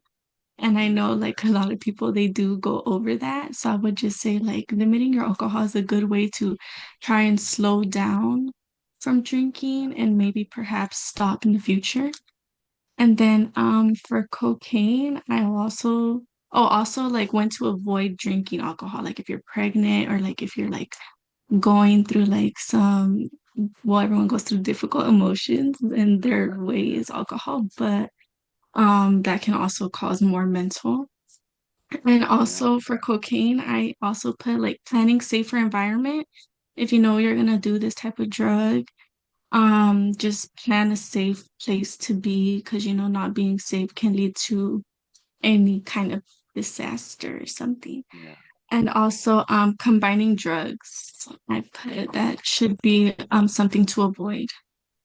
Yeah. Yeah. Wow, that's pretty good, you two.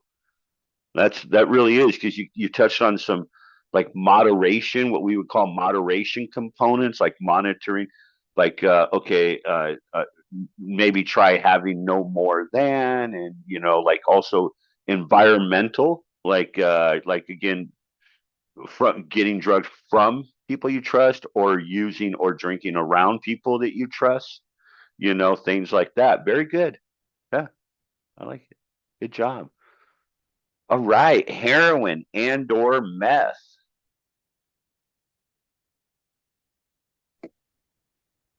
Um, so that was the one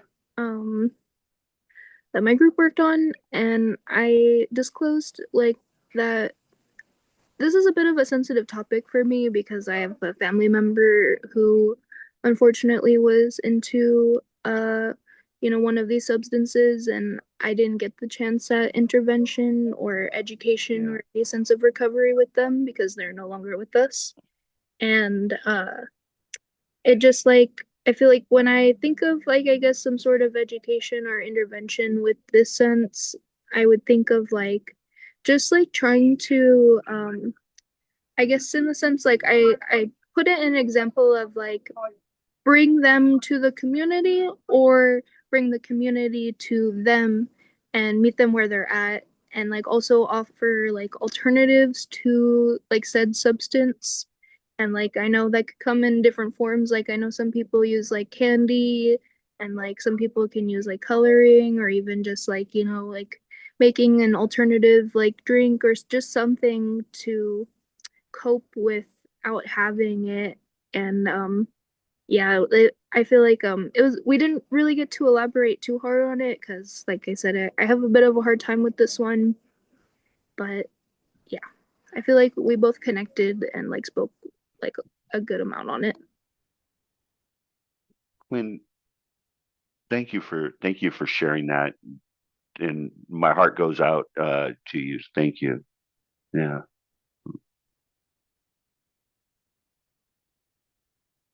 How do you? I'm never good at the hand signal. I'm only good at West Side. This is that's a heart. Yeah. I'm much better at West Side. All right. Sorry. I divulged. Thank you so much. Unhoused and oh, see, that's better. Yeah. Unhoused and or mental health diagnosis. Mm-hmm. That was myself and Monty. We decided to do unhoused, and some interventions or some suggestions that we would share with the provider would be definitely connecting them with some type of like housing assistance, transitional housing shelter programs if they're open to, and helping them navigate calling the different shelters or different programs to see which one might be the best fit for them and their situation. Because I know we talked about being unhoused. There's so many reasons as to why people are unhoused, right? Whether it's like because of loss of a job or mental health or addiction or domestic violence or escaping some type of violence. And so I think there's a good amount of resources right now um, for each of those different cases or situations. And then connecting them to getting some clothing donation centers, um, connecting them with like governmental assistance, helping them enroll, um, food banks, job coaching if they're open to it, and then definitely connecting them with some type of mental health services such as individual counseling, a support group, um, shelters if they're interested in, if sometimes I know you guys offer like that one month housing to get them back on their feet, right? If they're open to like maybe applying for like internships or like I said, job coaching, um, or even enrolling like in a trade school. Helping them with transportation assistance, so with like maybe a tap card. Sometimes people that are unhoused don't have like proper documentation, so helping them get those ID cards, social security, birth certificates, and then definitely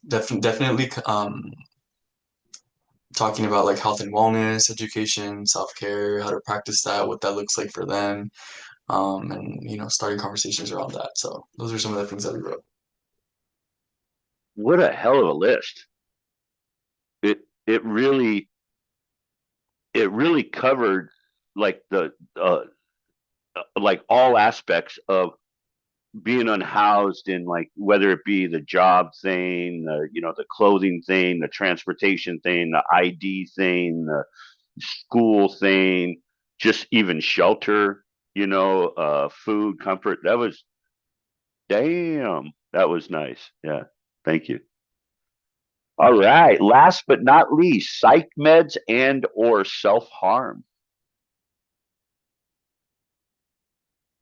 So what we came up with for psych meds and self-harm um, was like the negative impacts would be like it causes scars, which could lead to people kind of feeling insecure. And then also like self-mutilation, that's like not really healthy. Um, and then some interventions would be like stimulating activities. Like I've heard people like holding ice or like exercising, just doing something to like distract themselves physically, or even like journaling, like something for me, I personally have struggled with this in the past. It's been like 2 years for me, so I'm pretty like proud of that. But one thing that really helped me was music. Like just like music was a really good way for me to like release and also like cope with whatever I was going through rather than like, act out in self-harm behaviors. So Luna, can I ask a clarifying question on that? Playing music or listening, or both? both. I actually I'm like very I have like a lot of different interests. So I like exercising, I like sports, I also like music and art. And recently I've learned like how to play like cello. Like in my Wow. last year of high school, that was something that I started learning because high school I played like basketball off up Yeah. until senior year, and then I just decided to switch it up to music. And Wow. yeah, so both of them help. Very cool. Thank you. Thank you. What a just a small in number but mighty in power group. I like I when I do these things, I don't really tend to get speechless because I got all kinds of shit going on in my head. But I just want to pause and really reflect on that with you all. You have been awesome. This is the stuff you've come up with. Rather than me do my normal, I just want to open it up. Is there any like parting shot, question, comment?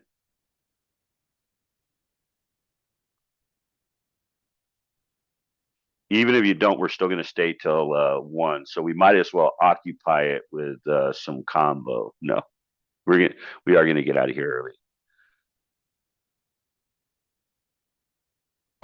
All right. If no one has anything, what I'm just going to summarize and try to make my best case for this perspective. So, in my experience, again, separating out personal life, in my experience, in public systems, not in private, where people have really good insurance and everything. In general, most of the people that I've encountered are struggling with living with a multitude of things. And one of the things that I fundamentally have disagreed with is uh, pretty consistently for decades now is this idea that someone's coming in their darkest time, their darkest hour, because most of us don't ask for help when we're doing great. We ask for help because shit's not great, right? In general. And so we come in and we've got all this stuff going on, and then we have a system that tells us what to do and how to do it when that just doesn't match how the human experience. In general, again, people, when told what to do, are going to rebel in general. Not 100%. Notice the language I'm using. And I have found that by using this model, where I can get to know someone, I don't have to act on this sense of urgency, like that I want to expedite their recovery and I can maximize their empowerment. I'm going back to Devin. Devin, you're my buddy today on this. Is that autonomy and empowerment is really important to me. really important, that it is your life, not mine. It's yours. I don't run your life. I can barely run mine sometimes. I don't want to organize your life. I don't want to run your life. I don't want to be in charge of that. What I want to do is help you define your recovery, and then utilizing experience and also this really cool thing that did not exist when I first started in the field. It's going to be called this. The internet.com did not exist when I first started working in the field. There was no email, there was no internet, there was no cell phones. We did have pagers. That's about the extent of it. Now we have this wonderful resource at our fingertips where we can like Google shit and like learn more about stuff. So, but I still default to this is your life. I just want to be able to be here with you and for you in my most compassionate way. That doesn't mean that there aren't times where I have told someone, you're an asshole when you drink, right? I have said that to members, to clients, only because with that person or those people, because they liked me, they preferred me to talk to them very directly because they said it, just give it to me straight. And I'm like, okay, yeah, you're an asshole when you drink. You know that, right? Most people I wouldn't say that to, but I will with someone that appreciates it. So the whole point is really that I haven't found another way to actually keep people engaged, because I would rather have someone engaged with us than we kick them out because they're not complying with stuff we're trying to insist. So that's the simple version. It is 12:43. It's been an honor to meet you all, and you get to suffer through me next week, again on Tuesday. But I really appreciate you. Yeah. Yeah. Sorry for interrupting. There's a couple, I just basically wrote down what you were asking. I just wanted to make sure we took a moment to honor. Like Quinn says that her takeaway for today is the thoughts on addiction and recovery in a way that is constructive and positive towards those who you're actually trying to help as peers. And Apollo says our experiences and hardships in life doesn't make us less human. Rather, if we're going through an addiction of some sort or any setbacks, there's a way to overcome these obstacles within community and to know you're not alone in your experience. Yeah. So yeah, absolutely. Apollo and Quinn, very good. I will say this, and this is lived experience, is that when I'm up at the high school, because I didn't graduate, right? When I'm up at the high school and I'm mentoring, coaching these kids, and I'm interacting with my sons, I am interacting using that lived experience. I am. And I'll say that like I'm grateful now that I went through such a traumatic upbringing and life, because I don't think I would be the human being I am today. Like raising my kids. My kid's going to go to college. No one in my family ever went to college. No one. We didn't even graduate high school. So my son has already been accepted into 6 universities. He's a senior. And I get to tell him, I asked him, I'm going to go on a tangent here because it resonates with me. I asked him last year when he was a junior, I said, do you guys have, you and your friends, do you have a general idea what you're going to do after high school? And he's all like, yeah. And he started listing it all out. He's all, why do you ask? I said, because I don't even have a friend that graduated high school. Out of our gang, there's only 6 of us still alive and doing okay. Right. And I said, so my future was if we can make it through today. Like I never went to homecoming or, all that, the proms and stuff like that. I didn't do none of that. And my son's done all of it. And it's amazing to watch. He's a lame. He's a regular kid. I don't mean a lame. But so anyways, yes, I have no shame now in how I was. Because it doesn't have a hold on me, and it helps me actually connect to other people. So thank you all. You've been awesome. I'm going to shut up now. Are you sure? Mm-hmm. Awesome. Thank you so much, Guyton. And so everyone at this point, unless the boss says we're going to keep on going, we're going to start to wrap things up. So one class evaluation for today. And so make sure you complete that. And by the way, on the presentation slides, the handouts are underneath on the bottom. So if you look through that, all the harm reduction information is there. So please keep these resources. They're for you to use and also share, right? And so this is information, and just being an observer here and also a participant is so great. Thank you for being open and receptive. It's really, you all like are processing all of this in real time and applying it to today's reality, to our reality. So unless you have questions and or comments, and thank you, by the way, for submitting your internship forms and all of that. That's really important so we can make sure that you're good to go and avoid any unnecessary stress. Does anyone have any final questions or remarks before we wrap it all up? Just one. I remember a few classes ago you mentioned that you want to check out no sooner than 1. Is that still the case, or? It's a great question, Devin. So 1 o'clock on the student portal. Yeah. And so you can exit Zoom here and then just clock out from your student portal at 1 o'clock. Yeah. So for a few minutes. But yeah. And then, like Guyton said, he'll be back next week for professional boundaries and ethics. You kind of got a taste. So I didn't hear you curse much. So maybe next week. And on that note, y'all, thank you so much. Have yourselves a beautiful day.